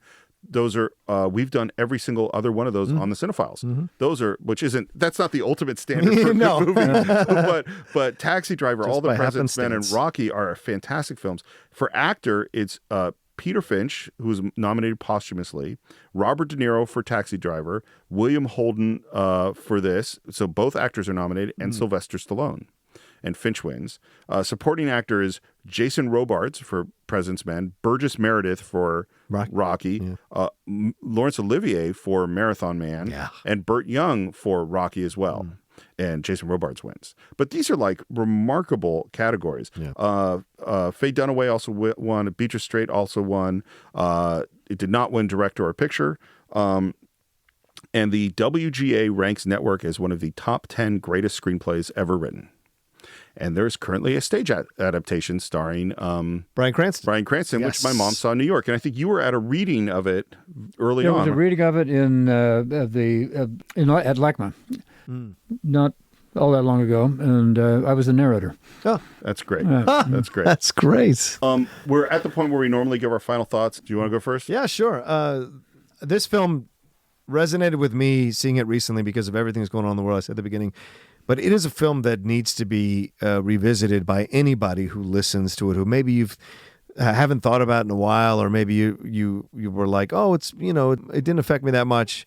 I guarantee you, if you go back and watch it now, it'll have a lot to say to you. And depending on where you are in your life now, it'll have a lot to say to you about what you want to do, where you want to go, and maybe the bullshit that you're done dealing with in the world will be highlighted what Howard Beale's talking about. But also what the film shows you is just because you're done with bullshit doesn't mean the bullshit is done with you. And I think that's a really important thing to think about, and really focus on Ned Beatty's speech here, because that is what we're moving into, where we are really becoming just numbers on a piece of paper. The individuality and the idea of us as a group and as a force in the world is starting to be taken away more and more by corporations as they employ us, make us apathetic, and take away our inability to get angry anymore and cause change. This is what Ned Beatty's character is talking about as he does that whole speech to Howard near the end there, saying that it's not about nations or peoples anymore. It's about corporations. And pretty soon, as we see corporations do deals with nations that do some pretty despicable stuff, you realize it is all about the money. And I wonder if there's an ending point, and it certainly doesn't feel like there is one when you come out of this movie from 1976 or when you walk out into the world in 2019. So for me, most of the time we go to movies, we're doing exactly what Howard Beale says that we're doing, which is that they are in the entertainment business, the boredom killing business. And you know what? Having been around people making movies for a while now, that's a tough business. It's actually hard to make an entertaining film. But every once in a while, a film comes along which actually is in the deep truth business, not the lowercase t truth, but the capital T truth. A truth that through its language and through its ideas is there to make you think, to make you re-examine the way the world works. And Howard Beale saying that he's mad as hell, Howard Beale talking about bullshit, Diane breaking down what is on TV, going through their lives as scripts, our description of humans becoming humanoids, the descriptions of Ned Beatty that the world has become a place without nations or democracies or peoples or ideologies, but a place that is run by dollars and cents. And what the meaning of our life is becomes into somewhat sharper focus the more you think about the movie of Network. And the poetry of it, the language of it, the passion of it, and the drive to tell this story that is unusual and profound from the mind of Paddy Chayefsky makes this one of the most unique and special movies for me in the history of film. When I first saw this movie in 1976, it really was revelatory to me in a way. It brought home to me what I had been doing as a television person. And I stayed in the television business for some time after that, television news business such as it was, and sort of saw myself living out or experiencing some of the things that I'd seen in the film. For example, I went to work for a station and I was told that I would be the credibility guy and that they'd never make me do anything that would embarrass me. And they never did. And I had at one point done this long story about Tom Bradley and his long years as the mayor of Los Angeles, and he was about to run again. And you know what was that all about? And it was quite a long piece for its time, 8 or 10 minutes, something like that, which was practically endless. And it was scheduled to go on a particular show. And that day in Los Angeles, we had one of the deluges that L.A. is for some reason not all that famous for, but we have them from time to time. And there was a rock on the top of a ridge someplace in Orange or San Diego County, and geologists looked at it and said, this rock's going to go. Right. It's going to come rolling down the hill. And it was the top of a hill, and in front of it, on the Pacific Coast Highway, was a row of houses. So everybody started to send their cameras down to this scene. And we would come back, we would hear, there it is, it's going to come down. And we're going to, we'd always promise before going to the commercial, we're going to be there live when this thing happens. On and on this went, starting out at about 1 o'clock in the afternoon, something like that. And my long piece, culmination of my career as a political reporter, is supposed to run. And we get into the news cycle, and it's not coming up, when it was supposed to come up. And we're back again, the same thing, over and over again. Right. It's much more important to watch a rock rolling down a hill. Yeah. So time goes on, and I'm thinking, this is going to be on the 11 o'clock news if I'm lucky. And all of a sudden, I look up at the monitor, and it breaks loose. And it comes bounding down the hill. It's the size of a Volkswagen, disappears behind one of the houses, and bursts out of the front of the house. Wow. And there's, wires and glass and pieces of concrete and so on, and bounces into the road and across the street and into the water. And sort of at one moment, we all realized that ours had been the only station that was on live. And the voice of our news director came over the loudspeaker saying, God wants Eyewitness News to be number one. So, as I said, what I saw in 1976, I then saw being replicated again and again and again and again. And what you say about, and the other thing that occurs to me is the role of the media in creating the situation that we are in today. Right. With this uncertainty about what our values are, and are we, in fact, what Ned Beatty described us as being. Yeah. It's a very important message. Agreed. So that is what we think about Network. As always, we want to hear what you think. You can visit us on our Facebook page. Do a search for The Cine-Files. You can support the show by visiting patreon.com/The Cine-Files, where you can suggest a movie or listen to our Cine-Files shorts.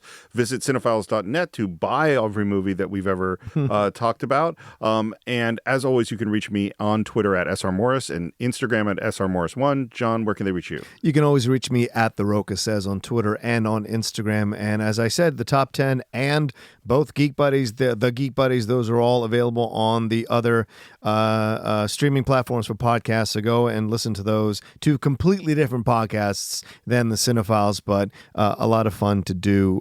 So there you go.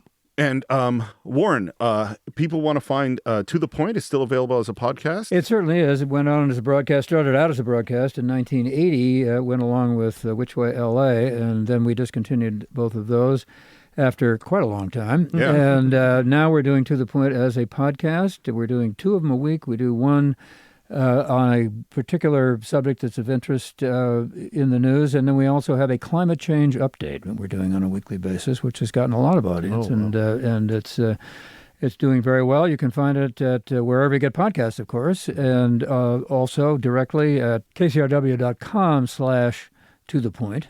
You can get me at warren.olney@kcrw.org, and I'd love to hear from you. Thank you so much for coming on the show. This has been such a pleasure. I really, really enjoyed it. Yeah. And I think that is it for this week. We will see you next time on The Cine-Files for another great film.